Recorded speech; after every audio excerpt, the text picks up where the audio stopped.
Boa noite, boa noite, boa noite. Estamos ao vivo aí. É o nosso tempo aqui no Apocalipse.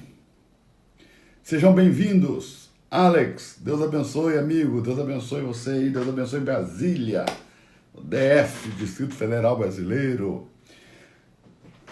Vai dizendo aí, pessoal, de que cidade você está nos assistindo, qual o seu estado. Aí, ó, Rio de Janeiro, já está aí. O Rio de Janeiro está presente na área. Deus abençoe o Rio de Janeiro.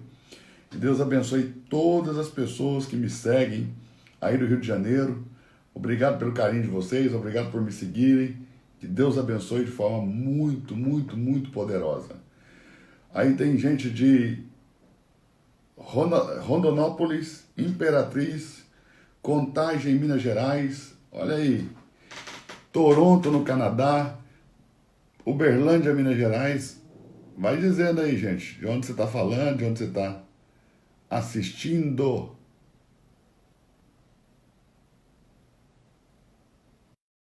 Adicionando aqui o pastor Ronaldo Borges. Goiânia, Campo Limpo, Paulista, São Paulo. Olha aí. Contagem, Minas Gerais, Betim, Minas Gerais. Chapecó, Santa Catarina. Tem gente do Brasil inteiro, Borges. Glória a Deus, pastor. Gente do Brasil inteiro para a glória de Deus. Bora lá. Tudo bem, pastor? Tudo bem, graças a Deus, pastor. Tudo na bênção. Amém. Eu também estou feliz aqui com o meu chazinho. Já Glória a Deus. preparei, já preparei aqui um chazinho. Eu vou tomar um chazinho e estudar Apocalipse com você, porque é sempre muito bom Glória a falar do Deus. Apocalipse com você. E hoje não vai ser diferente. Serão 3 dias, tá, pessoal? Nós vamos falar hoje, amanhã e depois. 3 dias aqui falando sobre o Apocalipse. Então vamos fazer o seguinte, para esse negócio começar a funcionar. Desce aqui nesse aviãozinho aí embaixo, clica no aviãozinho, encaminha essa live agora para mais 10, 15, 20 amigos, 30 amigos, ok? Para que a gente possa começar aqui essa live. Nós vamos começar aqui. Nós vamos falar um pouquinho sobre Apocalipse, sobre o final dos tempos, sobre a volta do Senhor Jesus, o rapto. Nós vamos falar sobre o filho varão, os vencedores, as primícias, o lagar das uvas. Vamos falar de muita coisa interessante aqui, importante, do Apocalipse. Bora lá, então. Vamos compartilhar isso aí, gente. Toca aí o dedinho nesse coraçãozinho aí, ó, porque quanto mais você bater nesse coraçãozinho aí, mais relevante a nossa live vai se tornando e o Instagram vai distribuindo para mais pessoas, ok? Toca no aviãozinho aí também, mande para seus amigos, mande para aquelas pessoas que você sabe que gostam de aprender Bíblia, ok? Vamos compartilhar isso aí, vamos compartilhar porque o negócio vai ser forte aqui hoje, hein? Bora lá? Pastor, vou tirar os comentários aqui, então a gente já começa, tá bom? Sim. Pronto. Comentário desativado, live pronta e bora lá.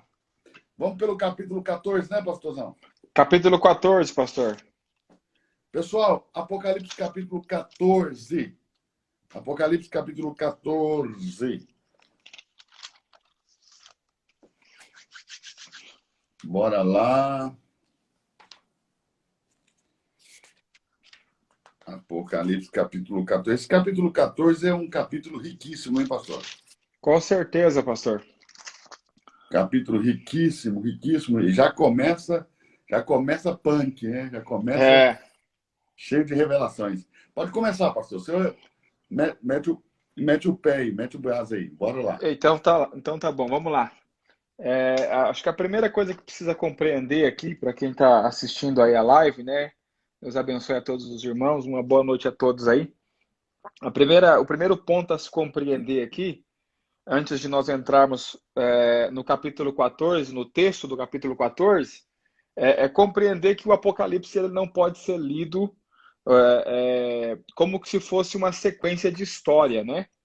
A gente precisa dividir o Apocalipse em pelo menos duas partes. Existem mais divisões que devem ser feitas, mas pelo menos duas partes, né? Que é até o capítulo 11, onde está a história de forma contínua, não em ordem cronológica, mas está a história de forma contínua. E do capítulo 12 em diante, já não é mais uma história, não é a continuação da história, é os detalhes dessa história. Né? Ou seja, do capítulo 12 ao capítulo 22 de Apocalipse, contém detalhes que os primeiros 11 capítulos narraram da história. Então, toda a história ela se encerra no capítulo 11, ao som da sétima trombeta, né, que cumpre todas as coisas. Mas o capítulo 12 em diante, até o capítulo de número 22, vai dar detalhes dessa história. O capítulo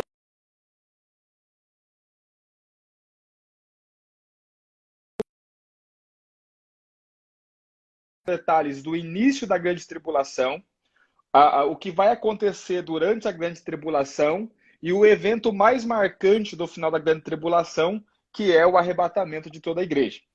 Então, lembrando que o capítulo 14, né, sendo detalhes da história que foi contada nos primeiros 11 capítulos. Pastor, me dá só um segundinho aqui, que tem uma pessoa ligando, vai atrapalhar nossa.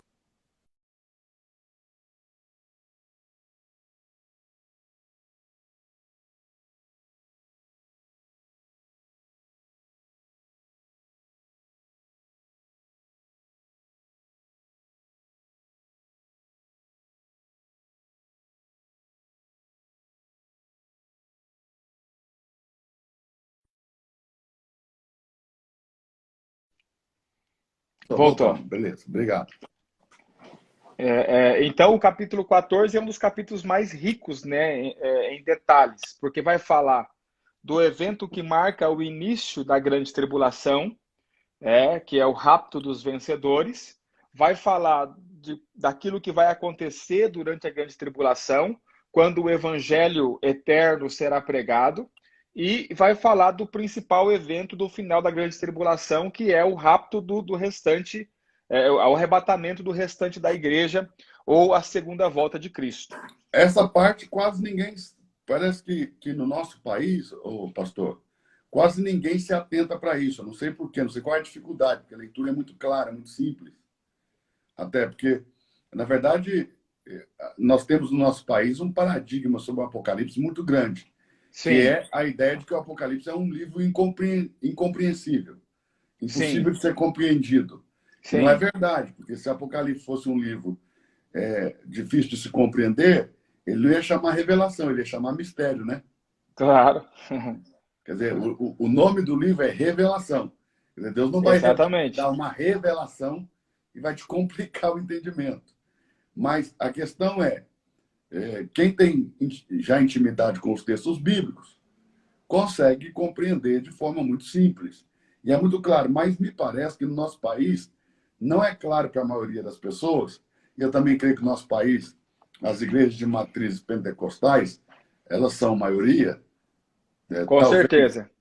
Talvez, né, eu não tenho dado aqui certinho, mas talvez eles são maioria, pelo menos são os que mais fazem barulho. São grande maioria. Né? A grande maioria. Então acaba que eles não conseguem conectar essas coisas. Ou não viram, ou não perceberam. Mas é muito claro. E você falou já de rapto e depois de um arrebatamento do restante dos crentes. Então, isso já quebra todo o paradigma de tudo que nós conhecemos da linha escatológica que veio por parte das igrejas de raízes pentecostais. Ok? Mas isso está muito claro no texto bíblico. Então, é você que está aí assistindo, eu vou lhe dar um conselho e vou pedir o pastor também para lhe dar um conselho. Eu vou lhe dar um conselho. Quando nós estudávamos, alguém disse para nós que o átomo era a menor partícula da matéria. Até que dividiram os átomos em nêutrons, prótons, elétrons e chegaram até a antimatéria. Ó, vai aí, Bosch. Pega aí, que eu vou pegar o Lorenzinho aqui. Vem cá. Ou seja, concluindo aqui a ideia do pastor, aquilo que era verdade inicialmente, de fato o átomo era a menor partícula da matéria que existia até então, com a progressão da ciência, não é que deixou de ser verdade, mas é que, de fato, agora, como a ciência progrediu, a ciência avançou, o átomo deixou de ser a menor partícula da matéria e a ciência conseguiu dividir a matéria até o ponto de chegar naquilo que é chamado de antimatéria ou partícula de Deus, né?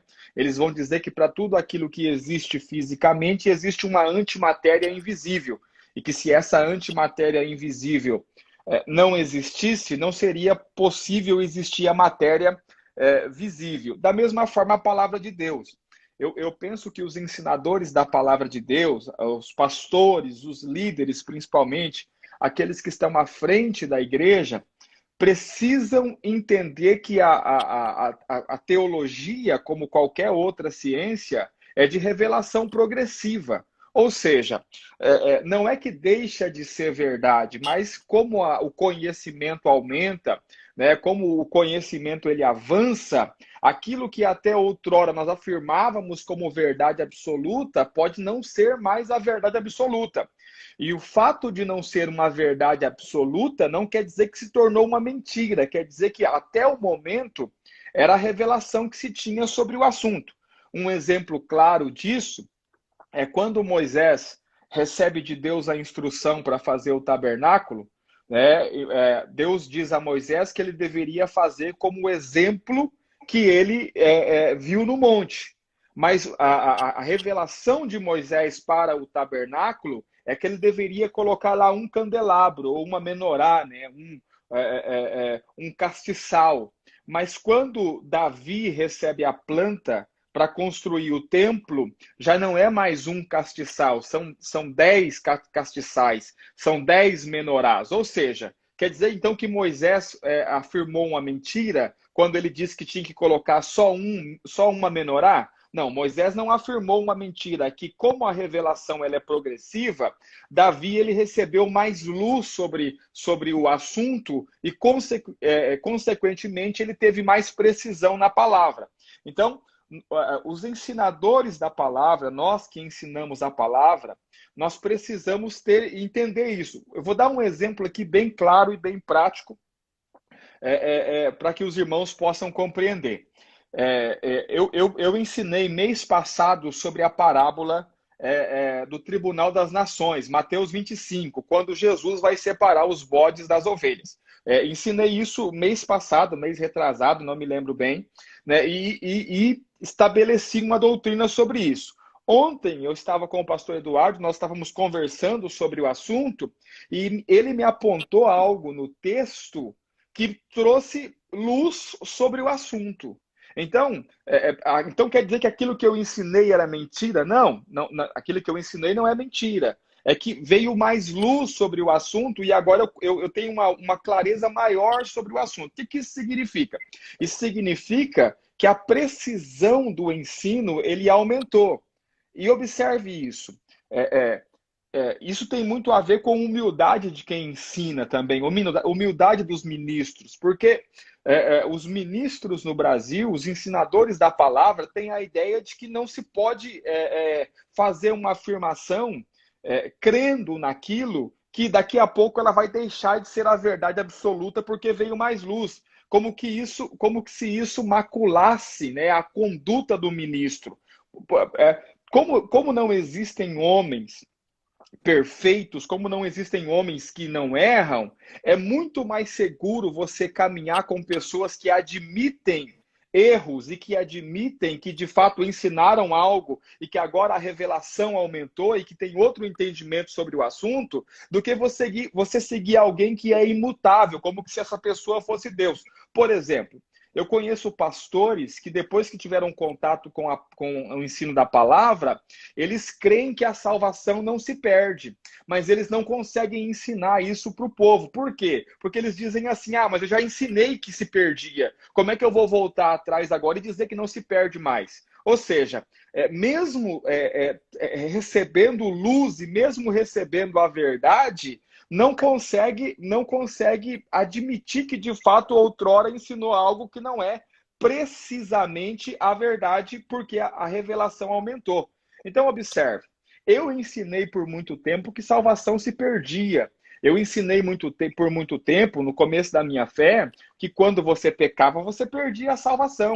Só que veio luz, veio luz, de fato, sobre esse assunto, e eu então entendi que salvação não se perde. Agora, eu precisei voltar e dizer que aquilo que eu tinha ensinado não era bem daquela forma, e que de fato Deus havia trazido luz e revelação sobre o assunto e que o entendimento agora é outro. E não há problema nisso. O conselho que eu te dou é cuidado com pessoas que nunca mudam o que ensinam. Parece uma coisa contra. Como assim, pastor? Eu vou seguir alguém que muda o que ensina? Não, gente, porque assim, ó, não é só você receber a verdade. O que vale também é a sua atitude em relação à verdade. Porque você recebe a verdade, mas a verdade da palavra de Deus precisa estar acima do seu ego. Pessoas que não conseguem voltar atrás e dizer, olha, ensinei isso e não é bem assim, porque veio mais luz sobre o ensino, são pessoas que colocam o seu ego e a sua reputação acima da palavra de Deus e acima da verdade. Então, nós não temos só que receber a verdade, nós precisamos também ter responsabilidade com a verdade que recebemos. E a verdade que nós recebemos da palavra de Deus, ela precisa estar acima da nossa reputação e do nosso ego. Ou seja, se você ensinou outrora algo e a luz de Deus aumentou para você e você conseguiu enxergar que aquilo que você ensinava não é bem como você ensinava, você deveria estar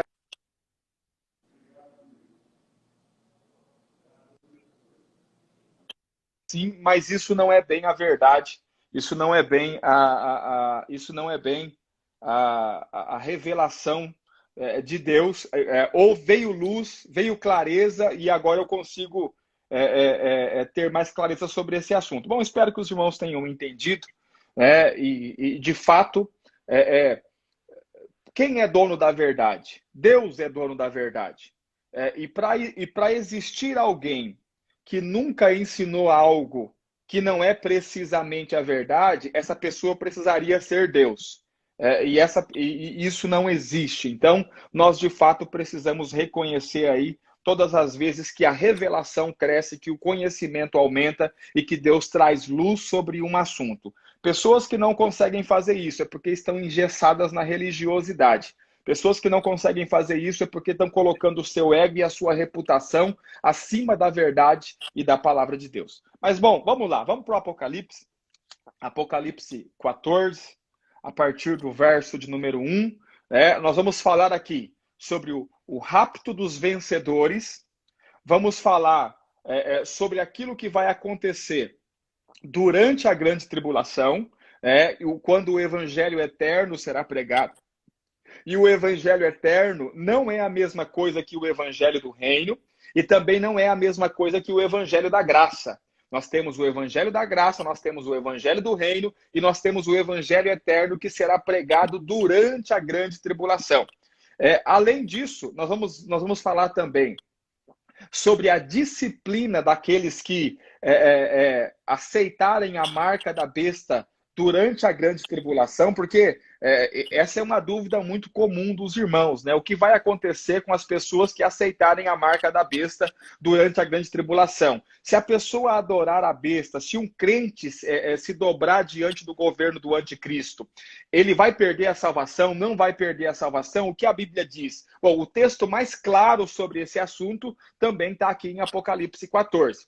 Vamos falar sobre o arrebatamento do restante dos crentes, né, o restante da igreja, que vai acontecer na volta de Cristo, e vamos falar também do juízo de Deus que será executado no momento em que Cristo voltar, à Terra. Então vamos lá. Apocalipse capítulo 14, a partir do verso de número 1, pegue a sua Bíblia aí, diz assim o texto: Então olhei, e eis o Cordeiro em pé sobre o monte Sião, e com ele 144.000 que traziam escritos na sua testa o seu nome e o nome do seu pai. Então, vamos verso por verso, como eu gosto sempre de fazer, versículo por versículo, e vamos trazer luz sobre as principais frases e sobre as principais palavras do texto. Primeiro, número 144 mil. Pastor, esse número 144 mil é um número literal? Não. O número 144 mil não é um número literal. E observe algo importante de se entender quando você estuda não só o Apocalipse, mas a Bíblia Sagrada, mas principalmente o Apocalipse. Toda a Bíblia, e principalmente o Apocalipse, é constituído de símbolos. Deus se comunica através dos símbolos. Os símbolos é uma espécie de linguagem universal de Deus. Você precisa entender que Deus não fala inglês, Deus não fala hebraico, Deus não fala grego, Deus não fala português, Deus não fala francês, Deus fala através de símbolos. Tudo que Deus quer comunicar, Deus comunica através de símbolos. E os números também são símbolos que Deus usa para se comunicar. Por isso que você vai ver se repetindo o padrão de números sempre na Bíblia Sagrada. O número 144 mil, né, o 144 ou 144 mil, é um múltiplo de 12. É um múltiplo de 12, ou seja, 12 vezes 1000 vezes 12. A primeira vez que o número 144 mil aparece, ele aparece lá no capítulo 7 de Apocalipse, né, que é a contagem das 12 tribos de Israel, e de cada tribo 12 mil homens. Então, 12 mil homens vezes 12, 144 mil. O que é que o número 12 simboliza? Primeiro, o número 12 simboliza governo de Deus. Todas as vezes que Deus,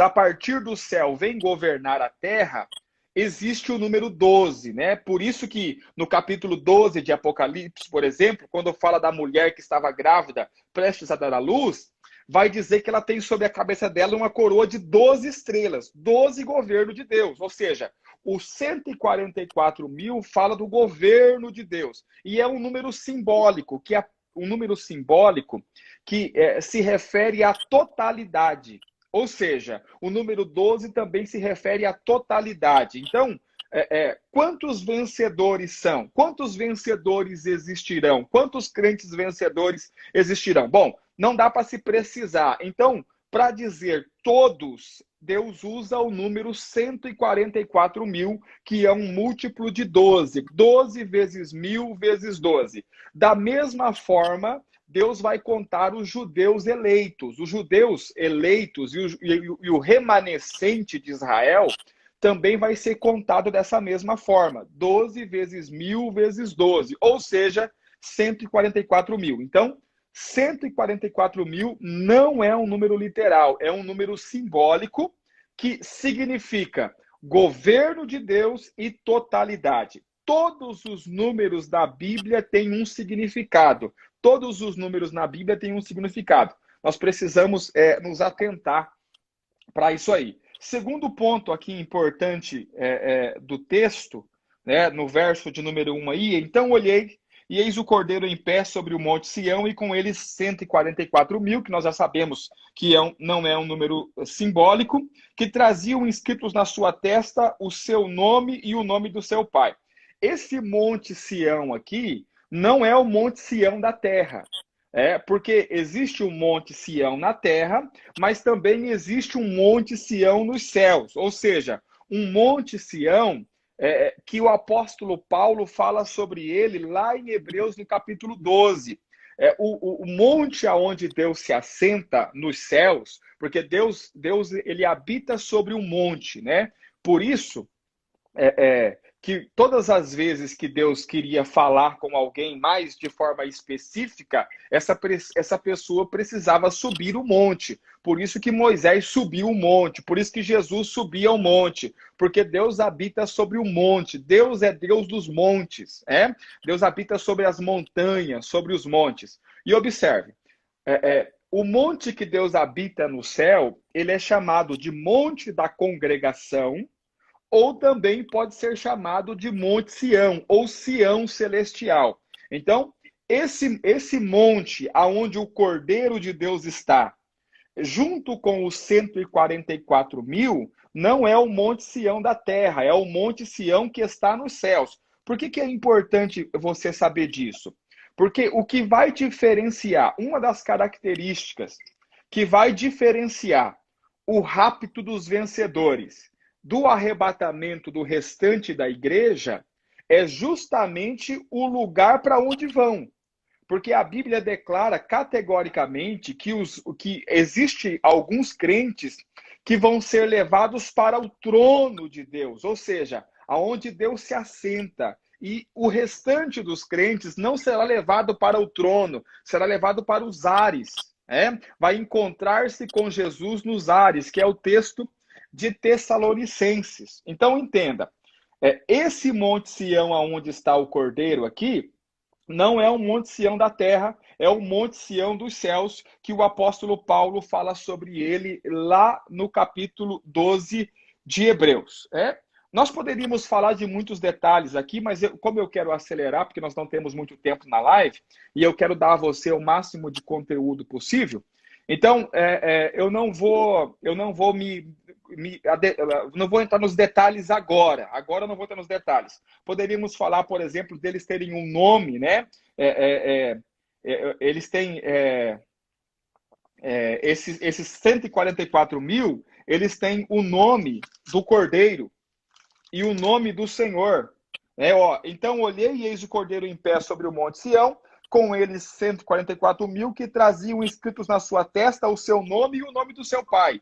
Isso aqui está lá no capítulo 2 e 3 de Apocalipse, quando essas pessoas recebem o nome do Cordeiro e também recebem o nome do seu pai.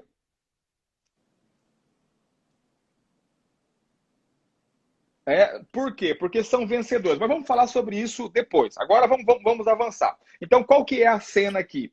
Existe um grupo de pessoas, 144 mil, que estão com Cristo, com o Cordeiro, sobre o Monte Sião. Como nós sabemos que são pessoas?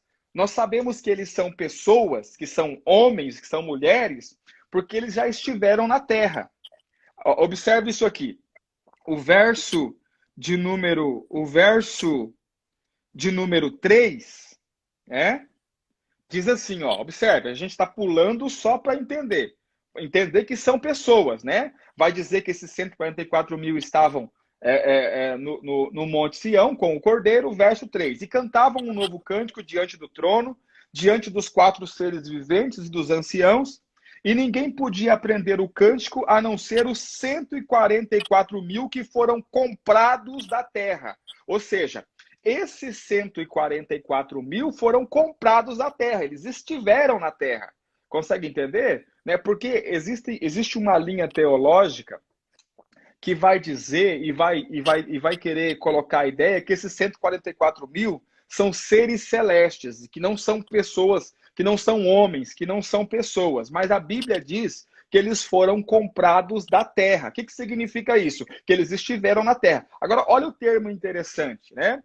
O texto diz que eles foram comprados da terra. Ou seja, então vamos entender o cenário. 144 mil que foram comprados da terra e que agora estão sobre o Monte Sião, em pé, junto com o Cordeiro. Agora observe, o ato de estar em pé diante do Cordeiro também é algo relevante e que precisa ser levado em conta. Por quê? Porque lá no Evangelho de Lucas, quando Jesus está advertindo as pessoas acerca da sua vinda, Jesus diz que existe um povo que vai ser digno de estar em pé diante do Filho do Homem. E que essa turma, esse pessoal, vai ser livre da tribulação que há de vir sobre a terra. Então, observe, nós precisamos correlacionar os textos.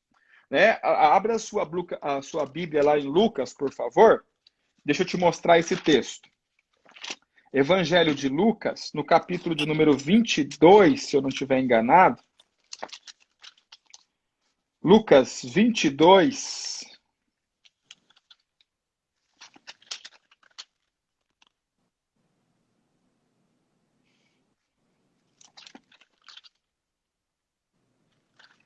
Deixa eu pegar outra Bíblia aqui que fica mais fácil. Lucas capítulo de número 21, não 22, capítulo de número 21. Observe algo interessante, verso 36. Nós precisamos correlacionar o texto. O texto de Apocalipse 14, verso 1, está dizendo que tem pessoas que estiveram na terra, que foram compradas, né? E que foram levadas sobre o Monte Sião, sobre o trono, e estão em pé diante do Cordeiro. O verso de número 36, do capítulo de número 21, diz assim, ó. Vigiai, porém, a todo tempo, rogando para que prevaleçais, a fim de escapar de todas essas coisas que estão para acontecer. Então, perceba que existem pessoas que vão escapar daquilo que está para acontecer e estar em pé na presença do Filho do Homem. Então, observe. Quem vai estar em pé na presença do Filho do Homem, nesse contexto aqui, vai escapar das coisas que vão acontecer. Agora, observe. Se essas coisas vão acontecer sobre toda a terra, como escapar disso? Só tem uma forma, se você for tirado da terra antes dessas coisas acontecerem. Quantos conseguem compreender? Ou seja, a Bíblia diz, no capítulo 3 de Apocalipse, abre lá, capítulo 3 de Apocalipse, no verso de número 10, Apocalipse capítulo 3, verso de número 10, a Bíblia diz que a tribulação que há de vir sobre a terra, ela vai pegar toda a terra. Ela vai tomar toda a terra. Apocalipse capítulo de número 3, verso de número 10, diz assim a palavra de Deus, ó. Como guardaste a palavra da minha paciência, também eu te guardarei da hora da tentação que há de vir sobre todo o mundo para tentar os que habitam na terra. Ou seja, essa tentação, essa aflição vai vir sobre todo o mundo, sobre toda a terra. Só tem uma forma de você ser livre dessa tentação, se você não estiver na terra. Então, perceba que os textos, os textos vão se encaixando. É só você ir guardando as informações. Presta atenção.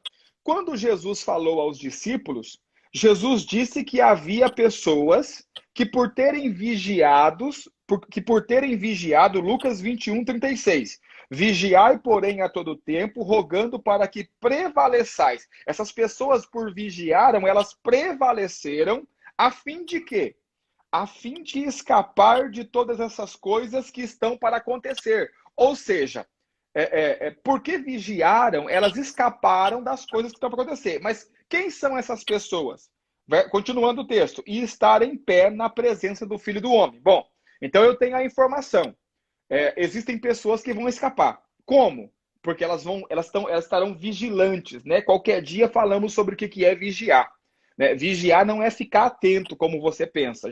O vigiar tem outro contexto quando Jesus fala sobre vigiar. Mas observe isso. Então, pessoas vão escapar. E essas pessoas que vão escapar vão estar em pé diante do Filho do Homem. Agora eu tenho um texto em Apocalipse dizendo de um grupo de pessoas que está em pé diante do Cordeiro sobre o Monte Sião.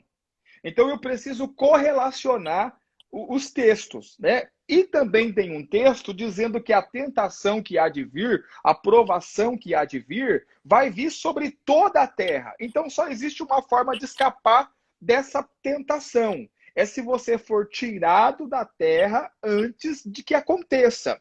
A esse advento nós chamamos rapto. Por quê? Um grupo de crentes que vigiou, e vigiar não é só ficar atento, como você imagina. Outro dia vamos falar sobre isso.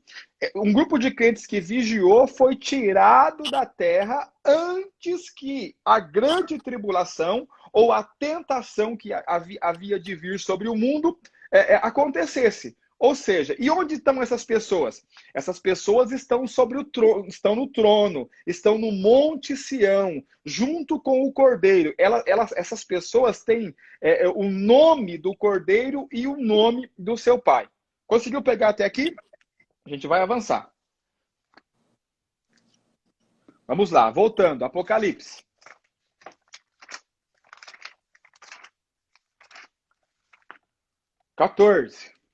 Vamos ler o 1 e vamos para o 2. Olha só, o 2 eu não vou comentar muita coisa porque eu quero dar o cerne da coisa para você. Olha lá. Então olhei e eis o cordeiro em pé sobre o monte Sião e com ele 144.000 que traziam escritos na sua testa o seu nome e o nome de seu pai. Verso 2. E ouvi uma voz do céu, céu no singular. Outro detalhe importante que vamos falar outra hora, céu no singular, como um som de muitas águas e como um som de forte trovão, e a voz que ouvi era como o som de arpistas que tocavam as suas harpas. Verso 3. E cantavam um novo cântico diante do trono, diante dos 4 seres viventes e dos anciãos. E ninguém podia aprender o cântico a não ser os 144.000 que foram comprados da terra. Olha que interessante isso aqui, pastor Eduardo. Esse cântico, ninguém podia aprender a não ser os 144.000. Ok. Não desperta uma curiosidade sobre isso? Peraí, por que só os 144.000 que podem aprender esse cântico? Porque esse cântico é um cântico exclusivo. É um exclusivo para os 144.000. Eu creio que é um cântico ligado às experiências deles, né? Com certeza, com certeza. Então, Ou seja, quem não teve as experiências... Com certeza. Então, ó, o detalhe, eles foram comprados da terra. Então, pessoas que estiveram na terra agora estão em pé diante do Cordeiro no Monte Sião. O Monte Sião é o Monte Sião celestial que o apóstolo Paulo fala lá no capítulo 12 de Hebreus. Esse é um detalhe importante, porque eles já não estão na terra e a grande tribulação só vai iniciar depois. Exatamente. E eles já não estão na terra, eles já foram comprados da terra, eles foram comprados dentre os homens, já não estão mais na terra, já estão lá de pé diante do Cordeiro, no monte, e a grande tribulação começa imediatamente após isso. Exatamente. Mas é um detalhe que as pessoas precisam se atentar. Pode continuar. Até porque aqui uma coisa bem assim polêmica, né, que o pessoal fica aí falando sempre sobre a ideia de que o Espírito Santo será tirado da terra. Você já ouviu falar sobre isso? Eu já ouvi, já tive que explicar para muitas pessoas que não funciona assim. Mas quando eles falam essas coisas, eu falo assim, me mostre na Bíblia. Acabou a conversa. Mas o texto que eles usam como base para isso não diz isso. O texto não diz isso, de forma alguma. O texto que eles usam como base é o texto de Tessalonicenses, que diz que há um que ainda o detém, até que do meio seja tirado. Exato. E lendo isso, eles entendem eles pensam que é o Espírito Santo. Que é o Espírito Santo. Mas fica muito claro, quando a gente estuda o capítulo 12 de Apocalipse, que não está falando do Espírito Santo. Que, na verdade, está falando dos crentes vencedores. E nós podemos até falar sobre isso amanhã ou depois nas outras lives. Falar filho sobre varão que vai vencer Satanás, né, pastor? Exatamente, o filho varão que vai vencer Satanás. É esse que detém o anticristo. Porque no capítulo 12 de Apocalipse também tem um detalhe importante, que a gente vai estudar depois. Que o capítulo 12 comprova que Satanás e o anticristo são um. Exatamente. Eles são um, ou seja... assim como Deus e Cristo são um. Exatamente, da assim mesma como o Pai forma. e o Filho são um, então é a falsificação satânica aí, né? A falsificação satânica, exatamente. Mas vamos lá, continuando. O verso 4 aqui é um dos versos mais importantes do capítulo 14. Porque vai dizer quem são esses que foram comprados da terra. Observe a última frase do verso 3 aí que diz, 144.000 que foram comprados da terra. Quem são estes? Estes são os que não se macularam com mulheres, porque são virgens. Aqui eu acho que está o grande problema, pastor. As pessoas, eu acho que a maioria dos crentes, eles não compreenderam ainda que Deus fala através de símbolos. Eu tenho certeza disso. As pessoas têm muita dificuldade com a linguagem do céu. E a linguagem do céu é simbólica. É simbólica. Deus só se comunica através de símbolos. E olha o detalhe. Eu tive professores no seminário que diziam que não se deveria interpretar a Bíblia de forma simbólica. Que a Bíblia Eu também. só podia ser interpretada de forma literal. E que toda interpretação de símbolo na Bíblia era heresia. E não Agora tem, observe. pastor, e não tem nada mais truculento, para se dizer, acerca de interpretação bíblica. É uma Não. truculência. Porque se você vai interpretar o Apocalipse de uma forma literal, você criou um outro plano, um outro mundo. Né? Você criou anomalias nunca jamais vistas. O dragão de 7 cabeças faz o quê? Exato. Por Então, isso que as pessoas não estudam o Apocalipse. Porque, tipo assim, eu faço o quê com um dragão de 7 cabeças interpretando de forma literal? Eu faço o quê quando eu leio que os 10 chifres. Os 10 chifres, né? Eu faço o quê quando eu leio aqui que esses 144 mil aqui, que foram comprados da terra, está dizendo que eles são virgens e não se contaminaram com mulheres. Quem casou? Ou seja, né, é uma coisa mais, né, graças a Deus, que a Bíblia ela é composta de símbolos e nós já entendemos que a linguagem que Deus não fala português, Deus não fala inglês, Deus não fala grego, Deus não fala hebraico, Deus fala através dos símbolos. É assim que Deus se comunica. E o que é que significa mulheres aqui? Mulheres significam religiões pagãs. Mulheres são as religiões pagãs, São ou seja, as filhas da prostituta, né? as filhas da prostituta, exatamente. Por exemplo, a grande prostituta, a grande Babilônia, é tipificada como uma mulher.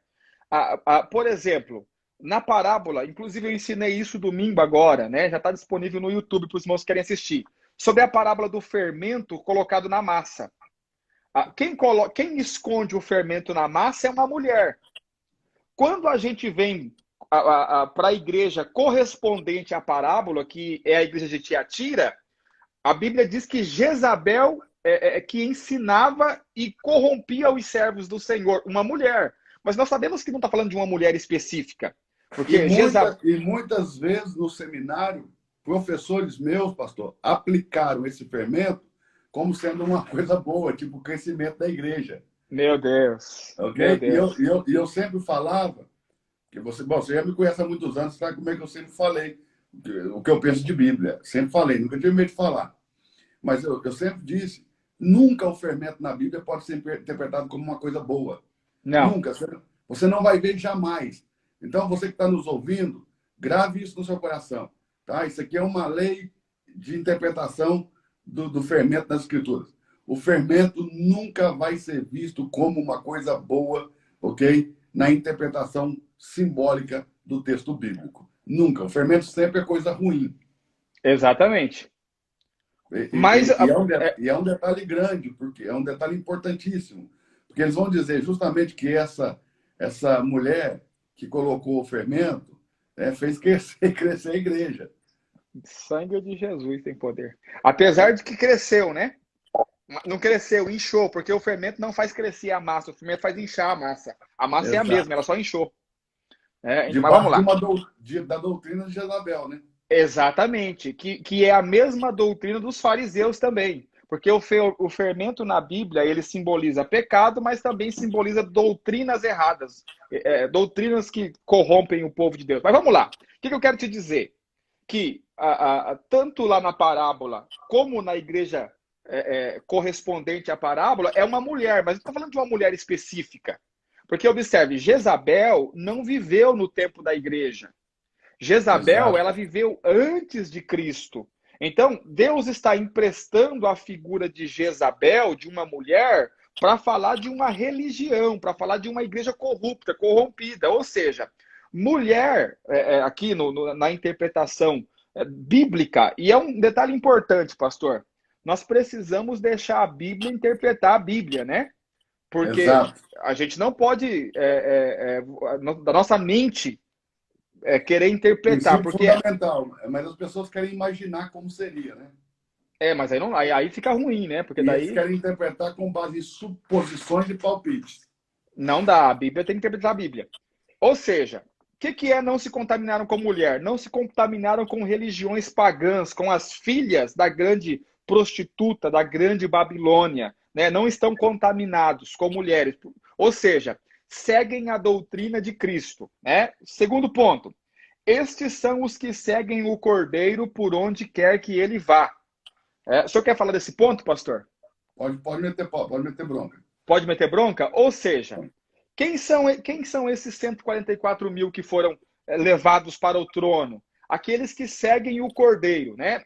Diferente do capítulo 12, que fala também do rapto dos vencedores, mas lá no capítulo 12 a ênfase está entre a batalha entre os vencedores, que é o filho varão, o filho da mulher, e Satanás. Então, a grande questão está entre o filho da mulher vencer Satanás. Aqui no capítulo 14, a característica desses vencedores aqui é que eles seguem o Cordeiro, a intenção deles é agradar o Cordeiro. Esse texto aqui está totalmente alinhado com a fala de Jesus. Quando Jesus diz, aquele que quer vir após mim, o que é? Nós precisamos entender o que é ir após mim. Significa o seguinte, eu estou indo na frente e depois de mim você vem para o mesmo lugar que eu vou. Ou seja, aquele que quer vir após mim, então Jesus está dizendo assim, eu estou indo para um lugar e se você quiser vir para o mesmo lugar que eu estou indo após mim, você precisa fazer algo. Fazer o quê?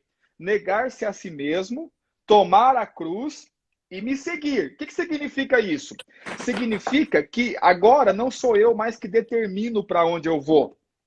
Agora eu sigo o Cordeiro para onde ele vai. O que isso significa de forma prática para nossas vidas? Pessoas que conseguiram abrir mão da sua vida para seguir a Cristo. Pessoas que conseguiram abrir mão de si mesmos, né? Negaram-se a si mesmos para seguir a Cristo. Em outras palavras, aqueles que tomaram a cruz. Consequentemente, como Jesus foi para o céu... Exemplo claro, os 2 discípulos de João Batista, né? Que seguiram a Jesus. Exatamente.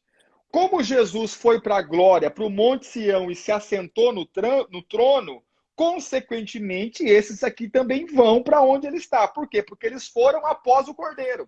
Agora, detalhe. Aqui, Jesus é apresentado como Cordeiro, né? Aqueles que seguem o Cordeiro. Não é aqueles que seguem o leão. É aqueles que seguem o Cordeiro. E existe uma diferença gigante entre você seguir o leão e seguir o Cordeiro. Porque presta atenção, não tem como seguir o leão sem primeiro seguir o Cordeiro. Só que o Cordeiro só vai para um lugar. O Cordeiro só vai para o matadouro. Ou seja, quando eu sigo o Cordeiro, só tem um destino. O destino do Cordeiro é o matador. Assim como Cristo entregou a sua vida, esses 144 mil também estão entregando a sua vida, por isso que foram tirados da terra. Continuando.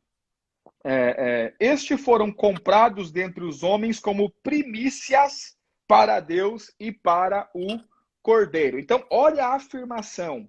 Foram comprados dentre os homens. Então, dentre os homens que haviam, esses aqui foram comprados. Preste atenção que o texto claramente dá a ideia que havia mais gente. Mas dentre esses homens que haviam, esses aqui foram comprados. Comprados como o quê? Como primícias. E por que primícias? Né? Pela raiz da palavra inicialmente, ou seja, porque vão primeiro. Primícia fala daquilo que vem primeiro, ou seja, esses aqui serão levados para junto do Cordeiro primeiro, porque são primícias. Se puder abrir um parênteses aí nas primícias, pastor, eu gostaria de fazer um adendo. Por favor, pastor. Primeiro, coloque aí, pessoal, entre parênteses, a palavra primícias. Porque eles foram levados, né? Eles são comprados como primícias para Deus. Tá? O que são as primícias? Primícia é a primeira parte tirada de uma colheita. Ok? Então, em Israel, na época do Senhor Jesus, ela produzia muitos frutos. Mas, basicamente, 7 frutos são as principais colheitas de Israel e esses frutos entram na contagem do calendário agrícola de Israel. Ou seja, o ano agrícola de Israel, ele inicia-se na festa das primícias. Essa festa das primícias também é chamada de festa dos primeiros frutos. Por quê? Porque é primícia os primeiros frutos que amadurecem em uma colheita. Então, de novo, o que é a primícia? Os primeiros frutos que amadurecem em uma colheita. Então, a festa tem 3 nomes bíblicos para a mesma festa. Festa das primícias, festa das colheitas, festa da colheita dos primeiros frutos e festa das semanas. Por quê? Porque depois que eu colho o primeiro fruto, que é a cevada, que nasce naturalmente na terra de Israel, não precisa plantar, ok? Quando os filhos de Israel entraram na terra de Israel, era a Bíblia. E muita gente traduz a Bíblia, pastor Ronaldo Borges, como Sim, sendo primavera. sim, E a Bíblia não é primavera. Coincidiu que na primavera eles entraram e era a Bíblia. Ou sim, seja, a cevada estava em amadurecimento. Estava no ponto de ser colhida. Porque a cevada, ela é colhida por eles no mesmo ponto que a gente colhe o nosso milho verde. Ou seja, o grão não está verde demais a ponto de não ser colhido e não está maduro demais a ponto de estar duro e não poder mais ser comido, ok? Está no ok, meio termo. Então, eles colhem a cevada. Eles vão contar 7 semanas depois da colheita da cevada, ou seja, 49 dias. O dia 50 é o Pentecoste, inicia a colheita do trigo, ok? ok, Então, as primícias são os primeiros frutos que amadurecem de uma colheita. E a primícia tem um destino e a colheita tem outro destino. Qual é o destino das primícias, dos primeiros frutos que amadurecem na colheita? Eles são tirados em molho e são levados para a casa de Deus, para o templo de Deus, para o santuário de Deus e são entregues ao sacerdote. E a colheita, o restante da colheita? Quando o restante da colheita amadurece, ok? Então é cortado e levado para os celeiros. Onde se armazena colheitas? Em celeiros. celeiros. Muito claro. Assim também há uma diferença entre a primícia, as pessoas como primícia, porque Deus está usando uma linguagem bíblica. É uma linguagem simbólica? É simbólica, mas é de simbolismo bíblico. Deus não está inventando símbolos. Ou seja, se você pegar o que João fala em Apocalipse, das bestas, do dragão, dos animais, e ler Daniel, você vai ver que João não está, aqui em Apocalipse, não está sendo criada uma nova simbologia. Não, está dentro da expectativa simbólica do que já Daniel tinha visto. Então, Deus fala por símbolos, mas esses símbolos não são aleatórios, são símbolos bíblicos, que eles vêm crescendo e sendo construídos desde muito tempo. Então, quando Deus fala assim, ó, primícia e restante da colheita aqui no capítulo 14, já está mostrando uma diferenciação clara de lugares para onde são recolhidos. Ou seja, as primícias são recolhidas para Deus e o seu templo, seu santuário. Ok? E a colheita para o restante do celeiro. O senhor sabe muito bem que foi mandado medir o santuário celestial. Sim. E foi mandado medir com uma vara de medir. Sim. Ok? Mas, na tradução aqui que nós temos da restauração, vai falar caniço. Caniço. Qual que é a diferença da vara para o caniço? A vara implica em juízo, o caniço em proteção. Ou seja, o santuário celestial foi medido, porque os ímpios e a maldade não alcançará esse lugar. Mas o átrio desse santuário, que é a Jerusalém terrena, vai ser pisada pelos ímpios. Aliás, o próprio anticristo vai ter um trono aí. Exatamente. Ou seja, o homem da iniquidade vai ter um trono aí. Então, esse santuário chamado o átrio, ele vai ser profanado. Mas não vão conseguir profanar o santuário celestial. Então, o céu, a dimensão celestial onde Deus se encontra, ela é conhecida como santuário. Nós vemos em Hebreus 8, né? que nós temos, que o resumo, ou seja, o ponto principal de tudo que temos dito, é que temos um sumo sacerdote. Ou seja, não existe sumo sacerdote se não existir santuário. Santuário. Nós temos um sumo sacerdote que está assentado à destra da majestade nas alturas. Pronto. O santuário não é terreno. Não. O santuário é celestial. Ministro do santuário. E O verdadeiro. do verdadeiro tabernáculo, o qual fundou o Senhor, e não os homens. Em outra tradução vai dizer, o qual foi erigido pelo Senhor e não por homens. Então, qual é o destino dessas primícias aqui do capítulo 14? O destino delas é o santuário. Qual é o destino do restante da colheita? O celeiro. O santuário é onde Deus está e o celeiro é nas nuvens. Então fica muito claro que, se você olhar para o entendimento bíblico do que é a primícia e a colheita, desde Levítico, desde Êxodo, se a gente pudesse, pastor, ler 2 textos lá no Antigo Testamento. Vamos ler. Aqui, ó, Levítico 23:10. Levítico 23:10. Estou indo para lá. Beleza. Se o senhor puder ler, eu agradeço. Na hora que o senhor precisar aqui, eu leio para você. Levítico 23, 10. Pode ler o 10 10. e o 11. 10 e o 11. E falou o Senhor a Moisés, dizendo: Fala aos filhos de Israel e dize-lhes: Quando houverdes entrado na terra que vos hei de dar, e fizerdes a sua colheita, então trareis um molho das primícias da vossa cega ao sacerdote. E ele moverá o molho perante o Senhor, para que sejais aceitos. No dia seguinte ao sábado, o sacerdote moverá. No domingo. No domingo. Esse movimento da primícia já está apontando para a ressurreição de Cristo no domingo. Meu Deus, meu Deus, meu Deus. Porque Cristo vai ressuscitar como primícia. Está lá em 1 Coríntios capítulo 15. 15, ele é a primícia dentre os mortos. Ele é a primícia dentre os mortos. Então, lá em 1 Coríntios capítulo 15 vai dizer que ele é a primícia. Então, se ele é a primícia, ele tem que se movimentar no domingo. Sim. No domingo ele não pode mais ficar deitado, porque talvez pouca gente entenda o ritual aqui do Antigo Testamento. Eles traziam o molho no sábado. Sim. E o molho era lançado no chão do santuário, junto das paredes do santuário. Sim. No domingo pela manhã ele era levantado, o sacerdote movia um, o povo movia o outro, os outros molhos. Molhos quer dizer feixes, né? Feixes. Com vários ramos. Vamos supor que não é um ramo só, pastor? Não é um ramo só. Vamos supor que fosse o trigo, o pastor Borges. Sim. Então seriam vários ramos de trigo fazendo um molho. Se fosse cevada, é a mesma coisa, ok? Então, Sim. o molho das primícias. E aí se movia o molho.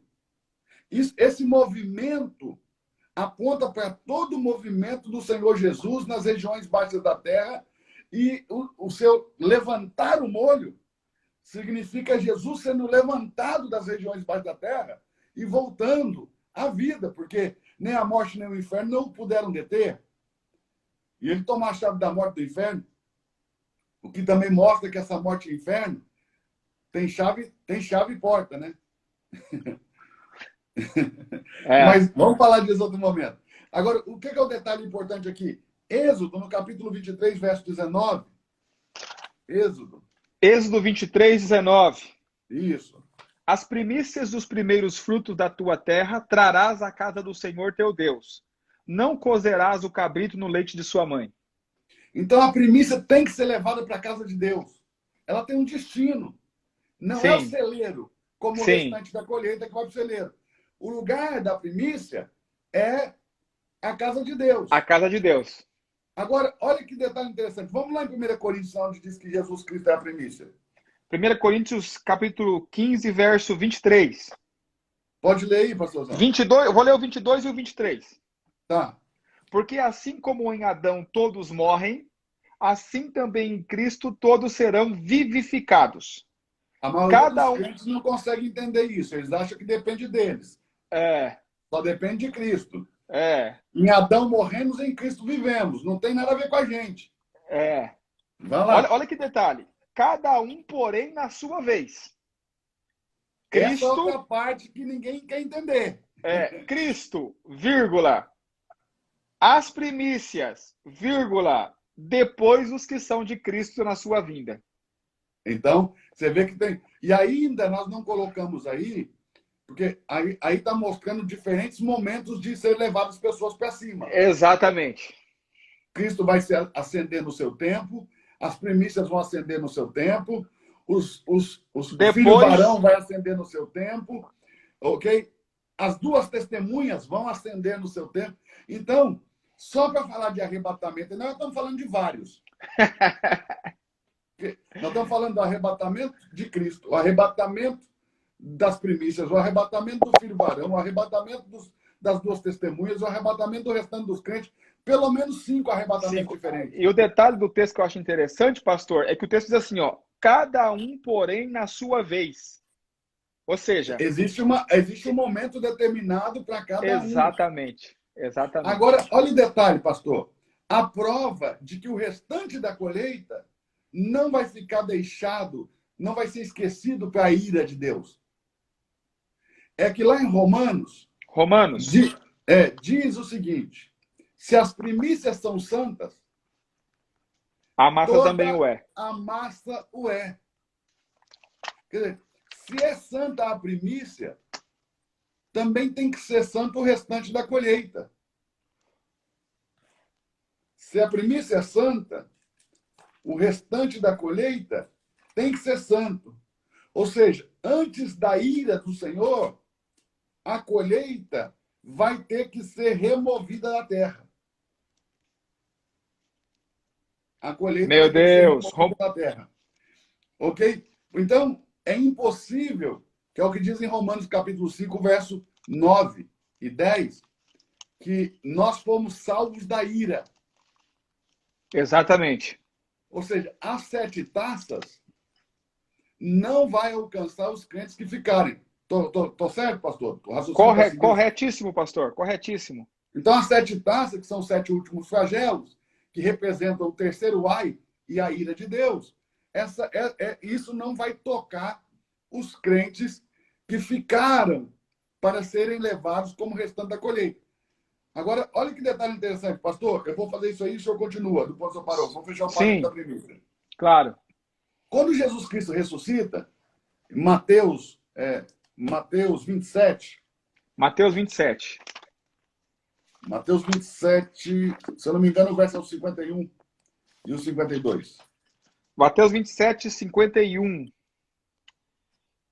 E eis que o véu do templo se rasgou em 2, de alto a baixo, e tremeu a terra. E fenderam-se as pedras. E abriram-se os sepulcros, e muitos corpos de santos que dormiam foram ressuscitados. Pastor, eu estou há 40 anos. Eu estou com 42. Eu estou há 40 anos visitando a igreja. Desde que eu me lembro. Eu me lembro da primeira visita com 2 anos. Sim. Ok? Eu nunca achei uma explicação para isso. Não, nunca ouvi nenhuma pregação, nenhum estudo bíblico. Mas aqui está extremamente claro para mim. Né? Ficou extremamente claro. Por quê? Porque se Cristo é a primícia, e a primícia é um molho, se Cristo ressuscitar sozinho, não tem molho, tem ramo.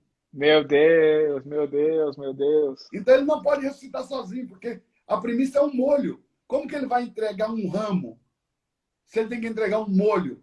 Então, olha o texto aí, olha o que vai dizer o verso 52 e o 53. E abriram-se os sepulcros e muitos corpos de santos que dormiam foram ressuscitados e saindo... Aí, esses aí são filhos varão lá do velho pacto. Do Antigo Testamento. Porque a gente pensa que não tem filho varão no Antigo Testamento. Mas os que lutaram e venceram a Satanás são filho varão em toda a época. A mulher de Apocalipse 12, ela não só representa a igreja, mas também a completude dela. Concordo plenamente. Toda a era da igreja e também na era que não era a era da igreja, era a era da lei, também todos aqueles que venceram Satanás, ok? São considerados filhos varão. Filho varão é quem vence Satanás. Filho varão é quem batalha e vence, ele luta e vence. Agora, olha que coisa interessante. O túmulo desses santos foram abertos, ok? Correto. E saindo eles do túmulo, depois da ressurreição dele. Aqui no meu texto, o dele está letra maiúscula. É óbvio que está falando de Cristo. Obviamente. Cristo primeiro, as primícias depois, formam um ramo e sobem juntos. Meu Deus, meu Deus, meu Deus. Então, por que esses túmulos abriram? Porque precisava se entregar o molho das primícias. Ok? Então, aqui é o molho da primícia. Mas a primícia ela não é só um molho. A primícia é um molho que se entrega para o sacerdote e um homer daquilo que se está colhendo, uma medida daquilo que se está colhendo, que também é primícia. São os primeiros frutos. Então, Cristo é a primícia dos que morreram, mas na igreja também tem as primícias, que é a medida que tem que ser levada para Deus e para o Meu santuário. Deus, meu Deus. Só que agora eu não vou levar para um sacerdote que oficializa o sacerdócio debaixo do pacto antigo, envelhecido, frágil, ok? Abirrogado, que vem da família de Levi, da casa de Arão. Eu vou levar para um sacerdócio eterno, segundo a ordem de Melquisedeque, e entregar essas primícias aí. É isso que a gente precisa compreender. Então, o meu ponto aqui nessas primícias, o senhor pode continuar lá, mas o ponto aqui é que eu queria que todo mundo entendesse que as primícias têm endereços diferentes do restante da colheita. Não, isso aqui não é invenção do apóstolo João no Apocalipse. Isso aqui é como funcionava em Israel. É como funcionava lá na terra. Deus não está falando de nada que aquelas pessoas não conhecessem. Meu Deus, meu Deus. Todo mundo que leu isso aqui, contextualizado com aquela cultura, conseguiria compreender. Por isso que é revelação. Talvez para nós fique um pouco distante por estarmos descontextualizados culturalmente. Mas as premissas têm um lugar, um ponto de chegada, e a colheita, o restante da colheita tem outro ponto. Tem um destino, a primícia, e o restante da colheita tem outro destino. E esses que foram, aí no capítulo 14, tomados como primícias para Deus e para o Cordeiro. Meu Deus. Então, esse é o adendo que eu queria dar. Podemos continuar. E depois tem um detalhe também. Se a gente tiver tempo, se não der hoje, a gente pode falar amanhã, aí vai depender dos seus compromissos. Sim. Também falar de uma diferença entre primícia e filho varão, porque eu acho muito interessante a gente entender qual é a função do filho varão e qual é a função da primícia para Deus. Por favor, pastor, vamos lá, estou te ouvindo. Talvez amanhã a gente fale disso. Bora amanhã lá. a gente fala disso? Poxa, eu estou aqui ansioso já, ué. Ou na imersão, né? Porque talvez você que está nos assistindo aí não saiba, esse final de semana, 23 e 24, nós vamos ter uma grande imersão em Apocalipse. Nós vamos passar horas estudando o Apocalipse. Vai ser manhã, tarde e noite, ok? No dia 23, manhã e tarde no dia 24. Eu e o pastor Ronaldo Borges juntos, já temos aí um monte de alunos inscritos, superou todas as nossas expectativas, ok? Esse curso vai ser certificado, você vai ter um certificado, vai ter um diploma que vai ser enviado aí para sua casa. Óbvio, se você se interessar pelo assunto, né? Se você não gosta de Bíblia, nem vem, ok? Mas, por quê? Porque nós passamos 22 dias estudando Apocalipse. O que nós entendemos? Dá para ir a águas mais profundas. Nós chamamos quem estava preparado para ir a águas mais profundas e falou, vamos. E aí veio um monte de gente. Nós preparamos também alguns bônus, alguns materiais. Se você quiser, depois você clica no link aí que está na minha bio, porque aí não está a foto do meu perfil, embaixo tem um link, você clica aí, você vai lá, e lá tem todas as informações para você. Mas é o seguinte, não vai ficar nesse mingauzinho que nós estamos aqui, não. Nós vamos mergulhar. Então, você prepare para mergulhar como você nunca mergulhou antes. E posso te dizer uma coisa, pastor Ronaldo Borges? Pode falar, pastor. Foi uma honra para mim eu ter aceitado o convite de vir participar dessa imersão comigo. Eu não conheço no Brasil outro cara que tenha o conhecimento escatológico que o senhor tem na sua idade. Amém. Glória a Deus por Talvez isso. os que vieram antes de nós tenham mais bagagem escatológica.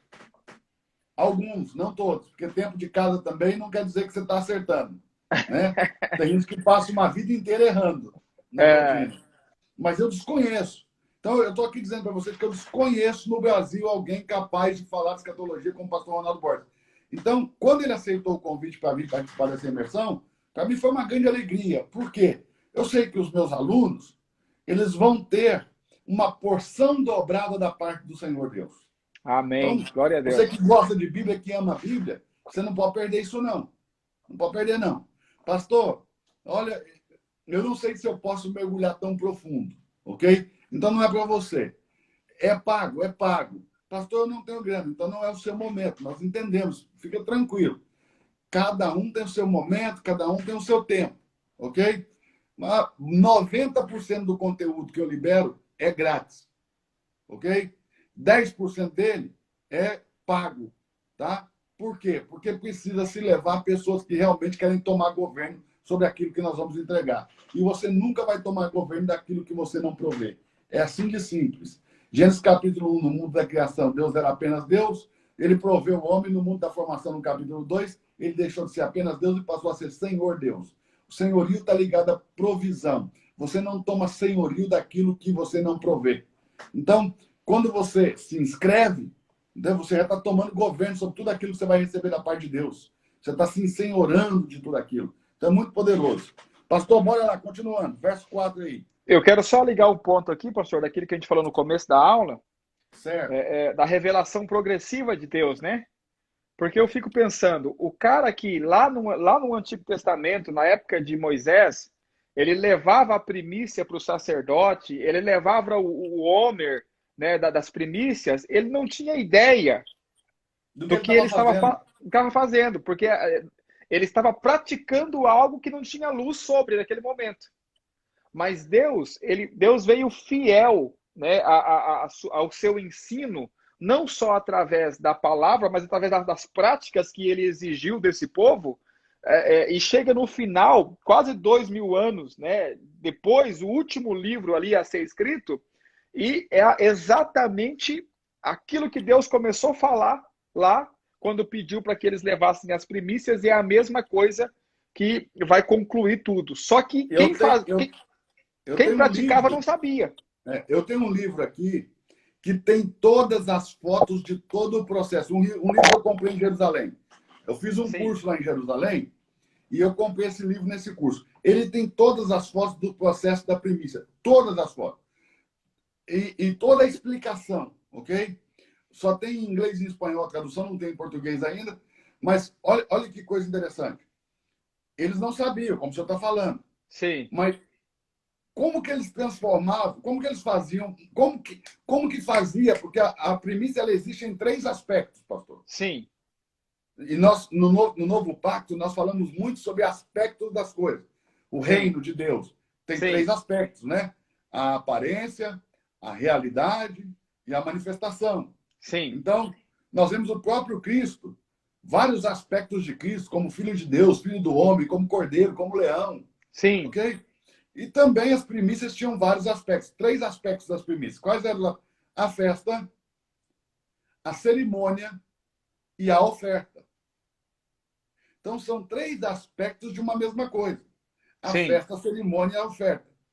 A cerimônia era feita o seguinte.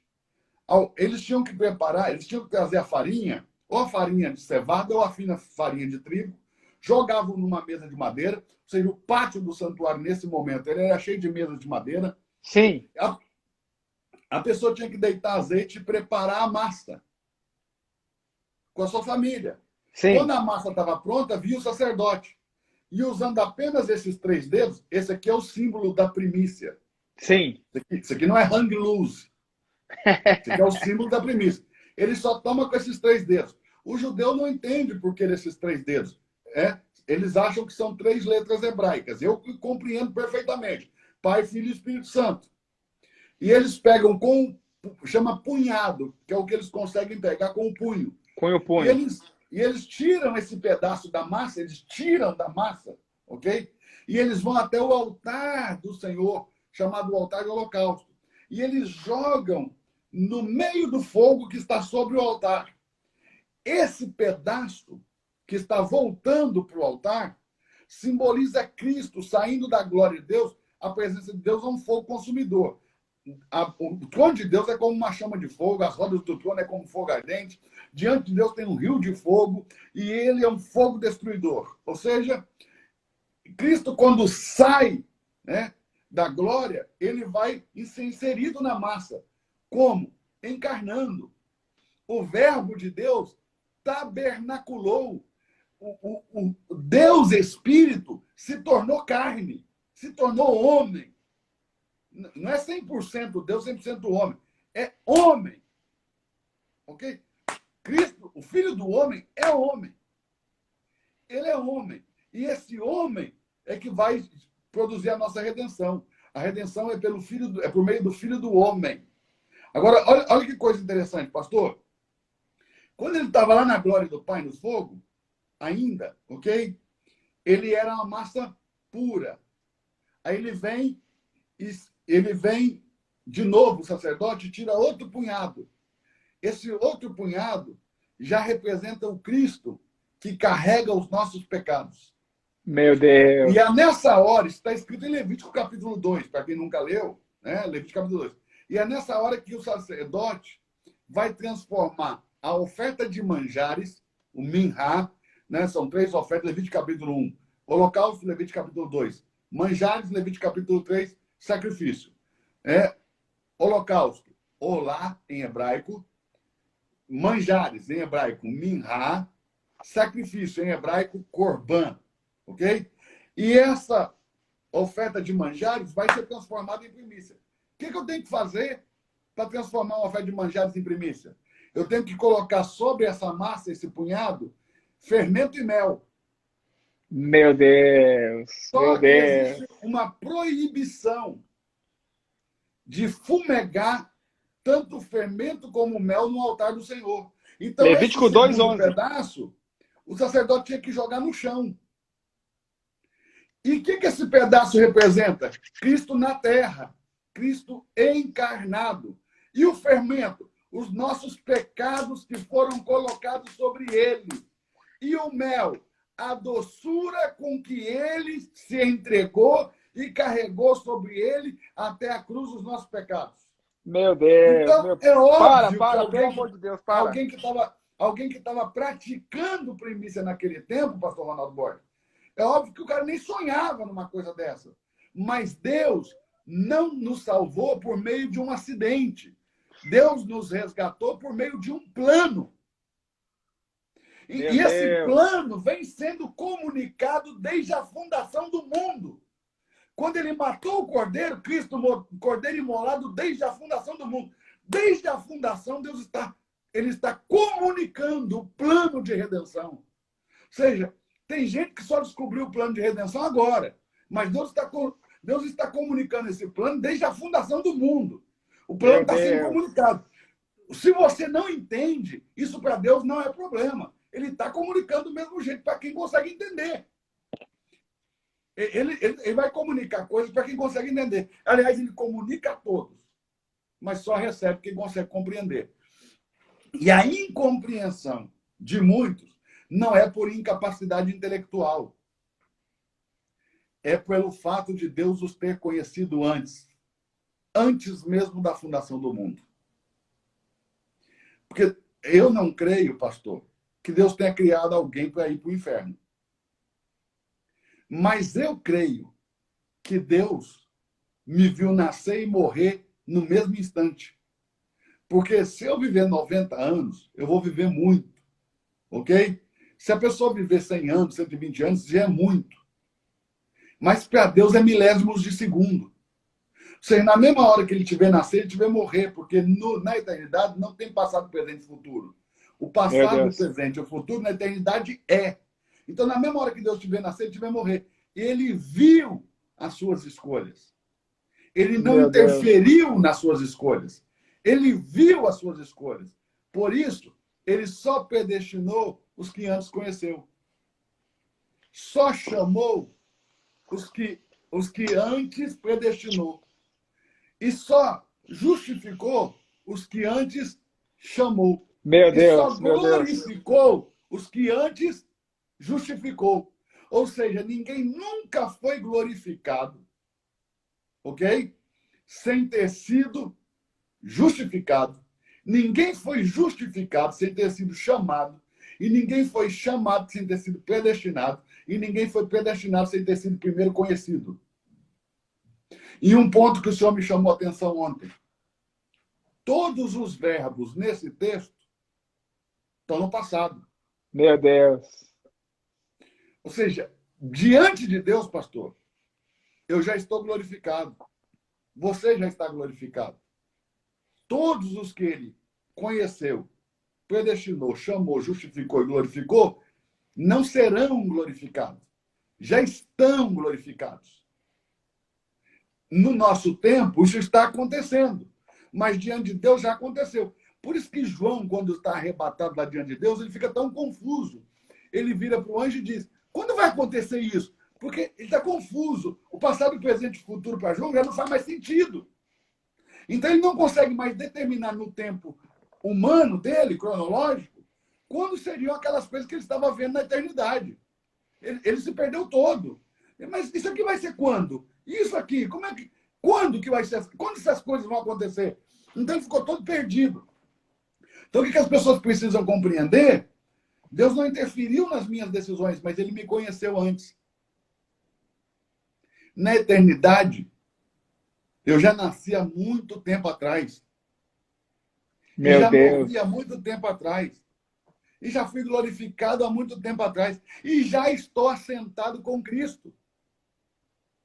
É isso que diz o texto. Nós vamos ter que rasgar o texto. Diz que nós estamos assentados com Ele. Não diz que nós estaremos. Ok? E Cristo diz o seguinte, olha o que Jesus disse, pastor Ronaldo Borges, para Nicodemos. Nicodemos, ninguém subiu ao céu, senão aquele que do céu desceu, o Filho do homem que está no céu. Só que ele estava em Jerusalém. Ele estava em Jerusalém. Ou seja, ele tinha acabado de virar a mesa dos cambistas, soltar os animais durante o dia, e à noite ele falou para Nicodemos, eu estou no céu. Então o céu, presta atenção, céu não é esse lugar aí em cima onde você olha. Céu é uma dimensão que você pode estar mesmo estando aqui. Meu Deus, meu Estar no Deus. céu, na minha concepção, é estar no Pai. Porque, vamos lá em João 14, pastor. João 14, só para a gente mostrar isso aqui para o pessoal, e a gente continua ali no capítulo 14. João 14.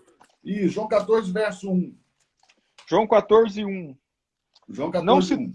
Não se turbe o vosso coração, credes em Deus, crede também em mim. Na casa de meu pai há muitas moradas. Se não fosse assim, eu vou-lhe teria dito, vou preparar-vos lugar. Olhe bem, olhe bem, na casa de meu pai há muitas moradas. Sim.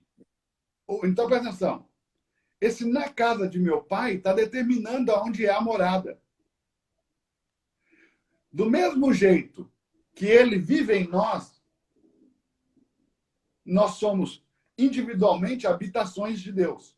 Sim. Individualmente, eu sou uma habitação do Senhor. Sim. Corporativamente, como igreja, como corpo, e o Senhor fala sempre você está falando da importância de estar reunido como corpo, né? Sim. Você repete isso para mim muitas vezes, sempre que a gente se encontra, que a gente toma o nosso café, que a gente fala de Bíblia, o Senhor fala da importância de estar reunido como corpo. Por quê? Quando nós estamos reunidos, nós somos templo. Olha como está escrito, não sabeis que sois templos. Templo, mas sois. Juntos, sim, sois templo. Mas sozinho, eu sou a habitação. E do mesmo jeito que ele habita em mim, eu tenho que me habitar nele. A morada que João está falando aqui, que Jesus disse, no Pai é. Na casa de meu pai é muita morada. O Pai é a casa onde eu vou morar. Segue lendo. O verso 3. E quando eu for... Perdão. Aí, o ponto 3 aí do verso... A última parte do verso 2. Eu vou teria dito, vou preparar-vos lugar. Então parece que ele vai sair para ir a algum lugar. Ou seja, quem lê isso aqui, pensa, ele vai lá no terceiro céu preparar um lugar para nós, Sim, na Nova Jerusalém. sim. Porque a maioria das pessoas não sabe que nós somos a Nova Jerusalém. Nem comenta, pastor, agora, deixa para depois. Tem que ter tempo para Ok. explicar esse negócio. Olha o verso 3. E quando eu for e vos preparar lugar, virei outra vez e vos levarei para mim mesmo, para que onde eu estiver estejais vós também. Na minha tradução, para onde eu estou. Meu Deus, meu Deus.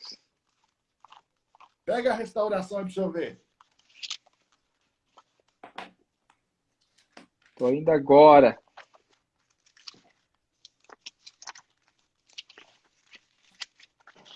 Pega ela aí que o senhor vai Verso ler. 3. E se eu for...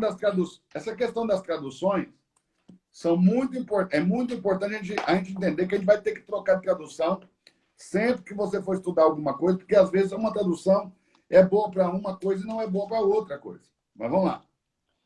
E se eu for e vos preparar lugar, virei outra vez e vos receberei para mim mesmo, para que onde eu estou estejais vós também. Para que aonde eu estou, Estejais vós também. Vós também. Agora, deixa eu só pegar aqui para eu lhe mostrar. Então, ele falou assim, ó, onde é a morada? É a casa de meu pai. Onde é a casa do meu pai? Onde eu estou. Agora, onde ele está? Verso 10, pastor. Verso 10. Vamos lá. Não credes que eu estou no Pai e o Pai está em mim? Aonde ele está? No Pai. E aonde ele vai nos levar para ele mesmo? No Pai. Para onde ele está. Para onde ele está. E ele está no Pai. Então, as muitas moradas é dentro de Deus. Meu Deus. Olha o verso 11. Olha o verso 11. Como começa o verso 11? Crede-me que eu estou no Pai e o Pai em mim? Eu estou no Pai. Então, presta atenção. Quando nós falamos, e isso aqui talvez o pessoal não consiga entender, mas nós temos que vencer isso aqui e falar. Quando estamos falando de céu, pastor, Sim. nós não estamos falando de olhar para cima, porque se você for na China e perguntar onde é o céu, eles vão apontar para baixo. Nós estamos falando de uma dimensão em Deus. Estar no céu é estar no Pai. Por que ele disse para Nicodemos? Eu estou, o Filho do Homem que está no céu. Porque ele estava no Pai. Ele sempre esteve no Pai. Então, estar no Pai é estar abrigado, é estar namorada. Ok? Então, o processo dispensacional de Deus, a chamada economia de Deus, pastor, porque nós, teologicamente, acabamos... É uma triste realidade, mas nós acabamos usando o termo dispensação apenas como tempo. Dispensação Sim. do mistério, dispensação da graça, dispensação da plenitude. A gente entende isso como tempo. Mas a dispensação aí é o dispensar, é o liberar de Deus de si mesmo para dentro de nós.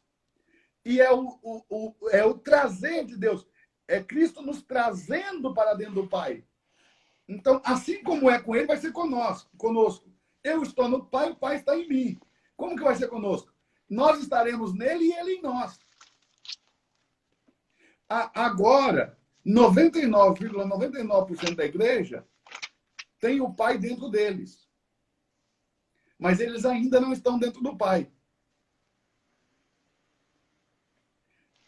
Eu vou falar com o senhor aqui. Desculpa te interromper, mas esse versículo aqui, do 13, do capítulo 3 de Nicodemos, ele apareceu agora na minha Bíblia. Ele não tinha antigamente, não. Lê aí, porque eu já li isso aqui muitas vezes. Aí. João 3,13. João 3,13. Apareceu agora que o senhor falou. Como é que o senhor faz essa mágica? Mas olhe para o texto. Ninguém subiu ao céu, Nicodemos, senão aquele que do cél desceu. O filho do homem que está no céu. Está no céu. Mas ele estava em Jerusalém. Meu Deus. Então ele está falando de uma dimensão. Enquanto os crentes estão querendo ir para o céu, eles já deveriam estar no céu. Porque o céu não depende do arrebatamento. Eu vou ser arrebatado para ir para o santuário. Mas para viver no céu é só eu viver em Deus. Não basta Deus viver em mim. Eu tenho que viver nele. Não basta ter o Pai dentro de mim. Eu tenho que estar dentro dele, do Pai. E só Cristo pode nos dispensar para dentro do Pai. Só ele, olha o que ele disse, olha o que ele disse. Receberei para mim mesmo. Eu vou receber vocês para mim. Então é nele, como corpo dele, que nós somos dispensados para dentro do Pai. Porque o Eduardo Reis não pode ser dispensado para dentro do Pai. Porque o Eduardo Meu Reis, Deus. não existe essa possibilidade de pureza no Eduardo Reis para ele ser dispensado para dentro do Pai. Agora, o Eduardo Reis, como corpo de Cristo, Cristo é dispensado para dentro do Pai. Eu estou no Pai, o Pai em mim, o Pai está em mim e eu nele. É isso que Jesus Meu disse. Deus. Então, as pessoas precisam compreender isso aí. Claro, isso aqui não é nada, porque quando ele diz eu vou preparar lugar, na imersão eu vou falar sobre isso, na nossa imersão. E se eu vou preparar lugar, isso está ligado ao seu sacerdócio universal na ordem de Melquisedeque, ok? E de sua intercessão como sacerdote. Não é nem como filho de Deus e nem como filho do homem. Porque ele é filho de Deus, é um aspecto. Filho do homem, outro aspecto. Eu sei que as pessoas não conseguem entender essa questão de filho de Deus, filho do homem. Mas a gente lê Efésios capítulo 1, verso 3, vai estar escrito assim, pastor. Sim. Bendito seja o Deus e o Pai de nosso Senhor Jesus Cristo. Sim. Presta atenção. Bendito seja o Deus e o Pai de nosso Senhor Jesus Cristo. Jesus Cristo é Deus. Se ele é Deus, como que Deus vai ser Deus de Deus? Meu Deus. Bendito seja o Deus de nosso Senhor Jesus Cristo. Bom, então presta atenção. Enquanto filho do homem, ele é homem. E esse homem tem um Deus. Mas Meu enquanto Deus. filho de Deus, ele é filho e esse filho tem um pai. Agora, a melhor parte de tudo isso, pastor, vem depois. Sim. Porque diz que ele é Deus, é Deus do filho do homem, é pai do filho de Deus. E ele, tanto como filho do homem como filho de Deus, é nosso. Nosso Senhor. Ou seja, tudo que ele tem e tudo que ele é nosso. Então, quando Efésios vai falar de todas as bênçãos espirituais, o cara fica pensando em carro. O cara fica pensando em casa. O cara fica pensando em dinheiro. O cara fica em sucesso profissional. Não que essas coisas não sejam bênçãos, mas não é o contexto de Efésios. Lá Meu tem a lista Deus. das bênçãos. Em junho, de 1º a 7 de junho, nós vamos fazer no clube o desafio de Efésios. E aí nós vamos falar sobre isso. Vai ser coisa muito tremenda. Pastorzão, vamos voltar lá para o senhor continuar. Vamos lá. Capítulo 14. Vamos lá, vamos lá. Até a hora que o senhor falar aí. Na hora que o senhor falar que para, a gente para. É que assim, a cabeça aqui deu tem que dar uma aliviar para os neurônios, né? Meu Deus do céu. É muita informação. Vamos estabelecer mais 26 minutos aí. Até 10 horas a gente para. Tá. Vamos então agora. Amanhã a gente vai fazer live novamente, né, pastor? Vamos. E aí a gente. Então vamos agora só. Como o senhor falou, ficou bem claro a diferença de que as primícias vão para um lugar e o restante da colheita vai para outro lugar. E nós falamos aqui sobre a primícia, então vamos ler sobre a colheita. E aí encaixarmos isso aí para de fato provar que o restante da colheita de fato vai para outro lugar. Ok, bora lá. Vamos lá então. 14. Primeiro, vamos só mostrar que de fato nós somos tratados como lavoura de Deus, né? Exato. Lembrando que Deus fala através de símbolos. Então, lá no capítulo 3 de 1 Coríntios, 1 Coríntios capítulo 3, verso de número 9, se eu não estiver enganado. Só um minutinho. 1 Coríntios capítulo 3, verso 9. Verso Porque 9. nós somos cooperadores de Deus. Vós sois lavoura de Deus e edifício de Deus. Ou seja, quando o apóstolo Paulo fala sobre a igreja, ele fala também usando figura. né? E ele vai dizer na primeira afirmação que nós somos lavoura de Deus. Então, qual que é a ideia? Dessa lavoura, existe a parte que amadureceu primeiro, que o pastor Eduardo acabou de explicar, a primícia. E essa primícia ela foi levada para Deus, né? Assim como o molho de primícia ele era levado para o sacerdote, as primícias da igreja, ou seja, aqueles que amadureceram primeiro, esses são levados para Deus, para o templo, né? No caso aqui do contexto do capítulo 14, para o Monte Sião, para onde está o cordeiro, de pé diante do Monte Sião. Agora, se colheu as primícias, sobrou o restante da lavoura, né? E o capítulo 14 vai mostrar, então, a colheita do restante da lavoura, que não vai ser levado para o Monte Sião, que vai ser levado para outro lugar, né? O verso de número 14, capítulo 14, 14, Apocalipse 14, 14. Ok. Apocalipse 14, 14. 14. E olhei, e eis uma nuvem branca, e assentado sobre a nuvem, alguém semelhante ao Filho do Homem. Ó, ele vem como Filho do Homem. Como filho do homem. Tendo na cabeça uma coroa de ouro. Venceu. Venceu. Vai E na reinar. mão uma foice afiada, aguda. Verso 15. Outro anjo saiu do santuário gritando em alta voz para aquele que estava sentado sobre a nuvem: envia a tua foice e ceifa, pois é chegada a hora de ceifar, porque já a seara da terra está madura. Ou seja, amadureceu o restante da colheita. O restante da colheita amadureceu. Então, aqui nós temos claramente a divisão entre primícia, que foi levado primeiro para o Monte Sião, para junto do Cordeiro, e o restante da lavoura levado para as nuvens. Esse texto, pastor, está totalmente de acordo com Tessalonicenses. Tessalonicenses capítulo 4, versos 16 e 17. Capítulo 4, versos 16 e 17, que diz que ao soar da trombeta, e nós já sabemos que é a última trombeta, os mortos ressuscitarão primeiro, depois os que ficarmos vivos seremos juntamente com eles arrebatados para as nuvens, a encontrar o Senhor nas nuvens. Ok.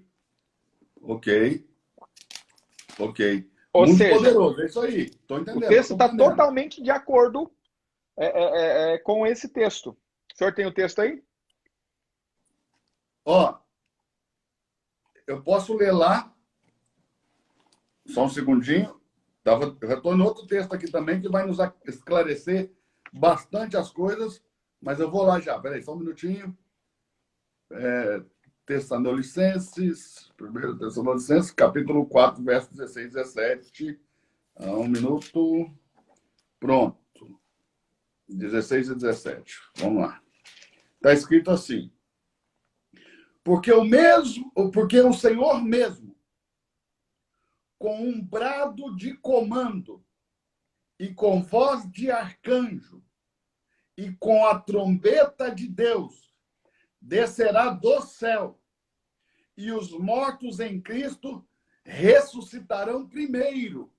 Depois nós, os que estivermos vivos, os que ficarmos, seremos arrebatados. Esse ficarmos é importante, né? Porque Paulo não se posicionava como alguém que venceu, né? Não, até aí não. Ele está falando, olha, depois nós, os que ficarmos, o apóstolo seremos Paulo arrebatados juntamente com ele nas nuvens, para encontrar com o Senhor nos ares. Nos ares. Ou seja, endereço diferente das primícias. Das primícias. Detalhe importante, o apóstolo Paulo... E assim Paulo... estaremos sempre com o Senhor.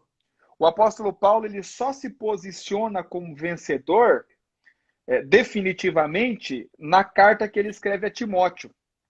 Por quê? Porque ele tinha certeza que ia morrer por causa de Cristo.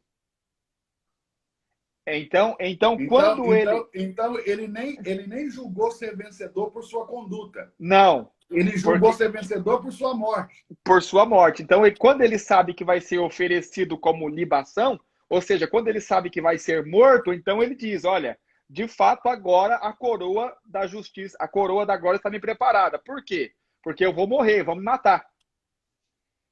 Ok. Ok. Eu acho que agora valia a pena a gente ler de novo o verso 14, 15 e 16 lá de Apocalipse 14. Vamos lá então, pastor. Apocalipse 14, verso 14, 15 e 16. Vou ler de novo. Olhei, Vamos lá. eis uma nuvem branca. Sempre que falar de nuvem, sempre é a que falar segunda de vinda. nuvem, Segunda vinda de Cristo. exato, sempre que falar de nuvem é a volta do Senhor. Sim. E sentado sobre a nuvem, alguém semelhante ao Filho do Homem, tendo na cabeça uma coroa de ouro e na mão uma foice afiada.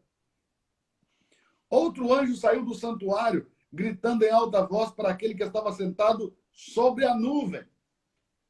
Ou seja, está em conformidade com o Tessalonicenses. Exatamente. Vai ser arrebatado para a nuvem ao encontro Sim. do Senhor nos ares. Exato. Okay?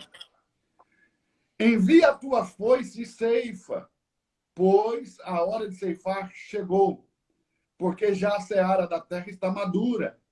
Verso E aquele 16. que estava sentado sobre a nuvem passou a sua foice sobre a terra, e a terra foi ceifada. Esse ceifar aqui, se o senhor me permitir, eu queria mostrar ele aqui em Mateus 13, 39. Por favor, pastor. O inimigo que semeou no campo de Deus é o diabo. Ok? Ok. E a consumação da era, na consumação da era, os ceifeiros são os anjos. Os Ou seja, anjos. essa foice que o Senhor está passando são os anjos. autorizar os anjos para vir tirando da terra. Exatamente. A colheita. Exatamente. Meu Deus. É algo muito poderoso. E talvez o senhor possa falar, porque o que está escrito em Mateus 24, 21, a grande tribulação de Mateus 24, Sim. 21, acontece do verso 6 ao 13. Exatamente. Exatamente. Então, Exatamente. entre o rapto das primícias, entre a tomada das primícias e a colheita, ou seja, o restante da colheita, acontece a grande tribulação. A grande tribulação. O que prova que os que são vencedores são encontrados como primícia, e eu preciso declarar aqui para você que primícia sempre foi, desde Êxodo, desde Levítico, para o prazer de Deus. Com certeza. Ou seja, todos aqueles que dão prazer a Deus serão privados da tribulação. Lembrando que a tribulação não é a ira. A tribulação é juízo. Ok? E quem recebeu o selo do Espírito Santo foi livre da ira, não foi livre do juízo. Exatamente. Pode passar por juízo, só não pode sofrer a ira.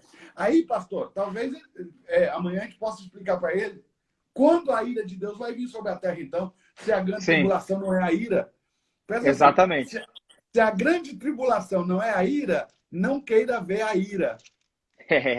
Porque a ira de Deus vai ser derramada no final da grande tribulação.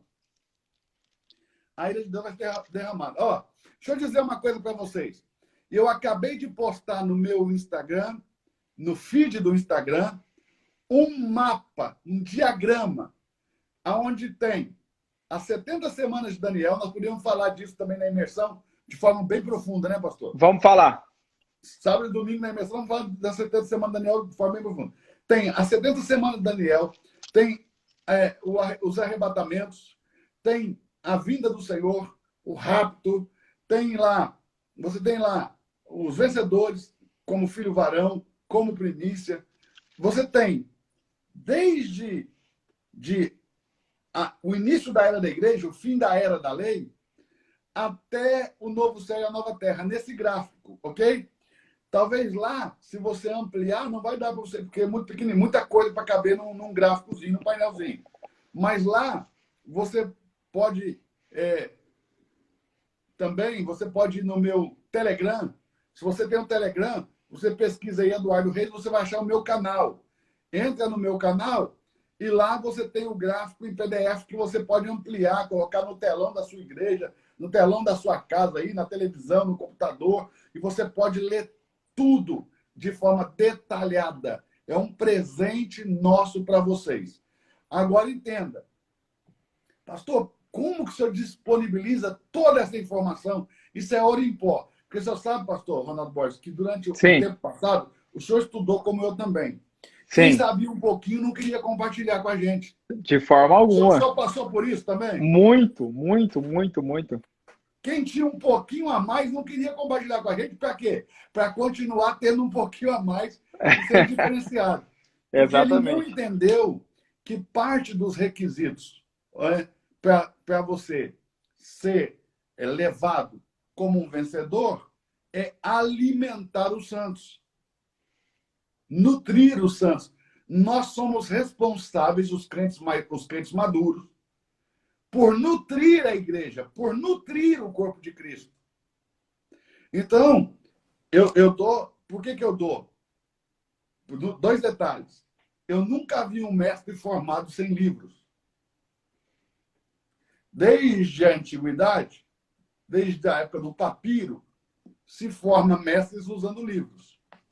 Concordo. Mas os livros não substituem os mestres, nem mesmo quando você é autodidata.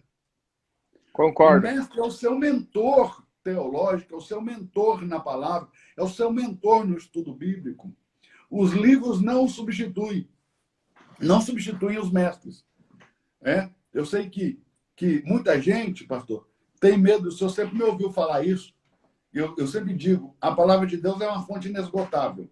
Não precisa ter medo de compartilhar, porque quanto mais você dá, mais Deus te dá. Porque Exatamente. Deus está interessado em nutrir quem quer nutrir o corpo. Com certeza. Deus só dá Deus quer semente para nutrir. quem semeia. Deus só dá semente para quem semeia. Está interessado em nutrir quem quer nutrir o corpo. Pastor, se o senhor puder falar um pouquinho desse período entre o verso 6 e o verso 13 de Apocalipse 14, só para o pessoal entender que tem uma tribulação e no meio dessa tribulação será pregado um evangelho. O Que evangelho é diferente eterno. do evangelho de agora, que só pode ser pregado pelos homens, porque é o chamado evangelho da graça, Sim, e quais são os aspectos do evangelho da graça? Pelo menos dois: arrependimento de pecado e fé em Cristo. Ou em seja, Cristo. a confissão, crer. Então, Exatamente. arrependimento e crer. Já o evangelho que vai ser pregado no meio da tribulação é diferente, né, pastor? O evangelho é eterno. Fala do temor de Deus, temor a Deus e a adoração somente a Deus, visto que o anticristo está exigindo adoração na terra. Então, Ele quer que adorem a ele e a sua imagem, né? a ele e a sua imagem. E assim, um detalhe interessante do anticristo, lá em Tessalonicenses, é que o anticristo ele não se levanta só contra Deus ou contra o Senhor. Ele se levanta contra tudo que se chama Deus. Ou seja, o cara que adora lá o orixá também vai estar enrolado com o anticristo, porque Ele vai acabar com as religiões pagãs, né, com pastor? as religiões pagãs. Só A vai ficar adoração exclusiva, só o culto a ele, né? sim, E os que foram ocultos por Deus, né? O exatamente. remanescente. Por isso que o anticristo, muito daquilo que o anticristo vai ser, foi tipificado na vida dos Césares, que exigiam adoração exclusiva como se eles fossem Deus. Que o senhor falou Então, que não são apenas 8, né? São 12, né? são 12, né? Então, no meio da grande tribulação, será pregado o evangelho eterno. E esse evangelho eterno, diferente do evangelho da graça e diferente do evangelho do reino, não será pregado por homens. O evangelho eterno, ele vai ser pregado por um anjo. E o que é o evangelho eterno? O evangelho eterno, ele está ligado à adoração exclusiva a Deus e ao temor ao Senhor. Diferente do evangelho da graça, que está relacionado ao arrependimento e à fé em Jesus Cristo. Ou seja, literalmente, o período da graça se fecha no rapto dos vencedores. Inicia-se um novo período. Qual é esse período? Grande tribulação. O que é isso? Juízo de Deus. Tá? Então, nesse novo período, um novo evangelho vai ser pregado, que é o evangelho eterno, pregado por um anjo. Agora, um anjo vai parar no meio do céu e pregar esse evangelho. Exatamente. Quer dizer, qualquer pessoa com o Espírito Santo já voltaria, se tivesse desviado, voltaria para Deus. Voltaria para Deus, exatamente. Mas nesse momento, é provável, isso aqui é uma pergunta, pastor, não é uma afirmação. É provável que a falsa videira, que lá em João 15, Jesus diz que ele é a videira. Sim. Aqui em Apocalipse, capítulo 14, tem uma videira que é falsa. Que é falsa. Cujos frutos, as uvas, Jesus vai pisar. Pisar. Okay? Exatamente. Então, eu acho que nesse momento a falsa videira vai perder algum fruto. Mas é interessante também lembrar que a eternidade não entra neles, é eles que entram na eternidade, né? Meu Deus, meu Deus, meu Deus. Porque essas pessoas vão ser diferentes dos filhos. Essas pessoas eu não vou chamar isso de conversão, os que temerem e adorarem a Deus e socorrer os santos, serão chamados justos. Justos. E apesar de ser chamados justos, a regeneração completa que está em nós, do novo nascimento do Espírito, nessas pessoas, vai ser diferente. Eles vão entrar na eternidade. Em nós, a eternidade entrou. Meu Deus. A eternidade entrou em todo aquele que nasceu de novo. Essas pessoas que vão temer a Deus com a pregação do Evangelho Eterno do anjo que para no meio do céu, eles vão entrar na eternidade. Mas não vou falar disso aí só na imersão, porque não dá para falar disso aqui agora, porque tem pessoas de todos os níveis aí de entendimento. Vai dar problema. Acabando essa live agora, nós faltam poucos minutos, corre lá no meu Instagram, no último post que eu fiz, que é esse diagrama que eu estou te dando de presente, isso é ouro líquido, é ouro em pó, entendeu? É ouro de todas as maneiras. Então, olhe bem, escreva lá o que você achou dessa live, o que você mais gostou, o que mais te impactou. Escreva lá aquilo que te chamou mais a atenção. Isso aqui eu não sabia. E está claro aqui no texto. As dúvidas que surgiram. Escreva lá suas dúvidas. Por quê? Nós vamos ler esses comentários agora. Eu vou sair daqui dessa live e já vou lá para responder vocês. E nós vamos ler isso aí e nós vamos permear aí, vamos medir, né? Em que nível vocês alcançaram do que nós falamos, para saber quanto nós avançamos na live de amanhã, às 20 horas. E amanhã nós vamos repetir a mesma tarefa. Isso é uma tarefa. Põe na sua cabeça. Quando você está nos ouvindo, você só está ouvindo. Aprender mesmo, você aprende quando você faz tarefa. Então, você vai fazer essa tarefa. Vai pegar o que entrou em você e pôr para fora, ali nos comentários, dizendo tudo que você achou, tudo que te impactou, todas as dúvidas que surgiram com base nas informações novas que você recebeu, porque vai ser poderoso. E você que está aí tocado pelo Espírito Santo e está movido aí, eu preciso avançar, ok? Você pode avançar também na imersão. A priori, a imersão ia ser fechada para as pessoas que participaram dos 22 dias ali do desafio de Apocalipse. Mas foi tanta gente pedindo, tanto pastor pedindo, pastor amigo me ligando, que eu falei, vamos abrir. O Tiago Lopes concordou, e nós abrimos. Né? Convidei até o pastor Ronaldo Borges para me ajudar nisso aí, porque vão ser muitas horas e nós vamos profundo. Ok? E o pastor Ronaldo Borges ontem deu uma ideia fantástica, fenomenal, que eu quero compartilhar com vocês. O pastor Ronaldo Borges falou o seguinte para nós, deu a ideia, né? Da gente marcar um momento de eu e ele estudarmos Bíblia ao vivo. Nós vamos estar estudando o texto, eu e ele, debatendo os textos e vamos disponibilizar isso aí em live, talvez no YouTube ou no Instagram, ou nos dois, para que você possa acompanhar como nós estudamos, como nós debatemos, os pontos que a gente discorda, porque eu e o pastor Ronaldo pensamos muito parecido, temos uma visão muito semelhante, mas há pontos de discordância na doutrina. Então, mas olha a diferença de pessoas que discutem e pessoas que debatem. Porque debate é troca de conhecimento. Discussão é troca de ofensas. Eu não perco tempo discutindo, porque eu não tenho tempo para perder com o idiota. Então, presta atenção. Eu posso debater a palavra, mas... E para debater, tente imaginar você chegando no médico e ele fala para você tomar uma aspirina, né, que vai melhorar. E você fica para ele, por quê? Mas como que essa aspirina vai mover?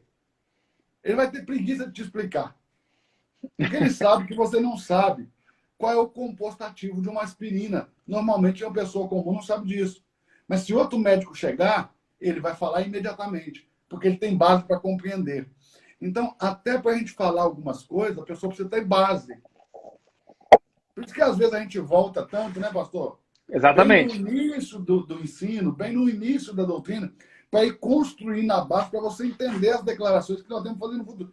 Olha, essas lives são necessárias para você que não participou do desafio de 22 dias do Apocalipse, vir para a imersão e não vir pé no chão. Você já está calçado.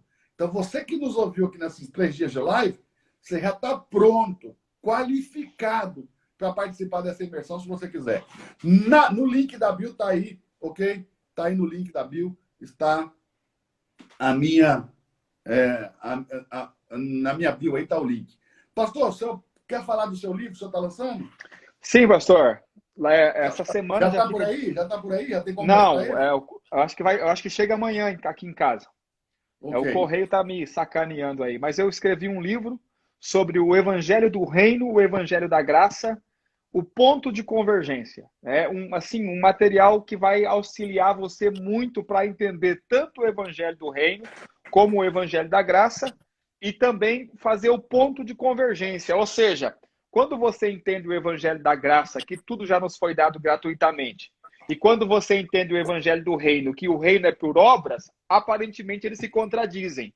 Então, mas existe um ponto de convergência. O livro nasce da ideia de trazer o ponto de convergência para que a graça e o reino possam ser compreendidos. Então, provavelmente, final de semana, no sábado, nós disponibilizamos o link para compra. Os irmãos que estiverem interessados em comprar, pode entrar lá no meu perfil do Instagram, que vai estar disponível lá nos stories e também em outros lugares. E você que ainda não segue o pastor Ronaldo Borges, tá? Pare de cometer esse pecado, siga lá. E você que ainda não me segue, pare de pecar e me siga. E aqui também está aqui, ó, o livro Deus e Você de A a Z, né? É o meu lançamento aí, Deus e Você de A a Z, ok?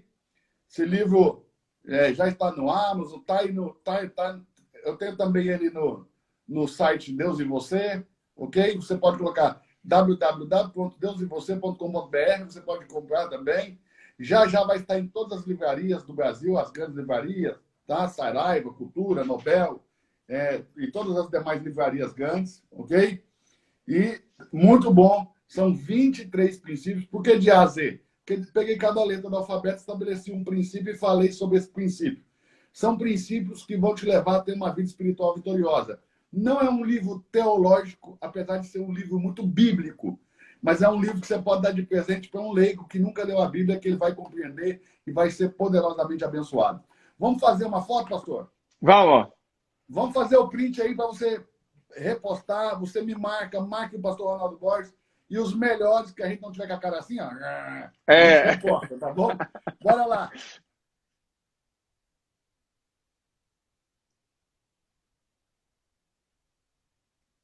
Printou, Santos? Então, bora. É isso aí. Pastor, obrigado e até amanhã às 20 horas. Até amanhã. Amanhã de novo estamos juntos. Deus te abençoe. Deus abençoe.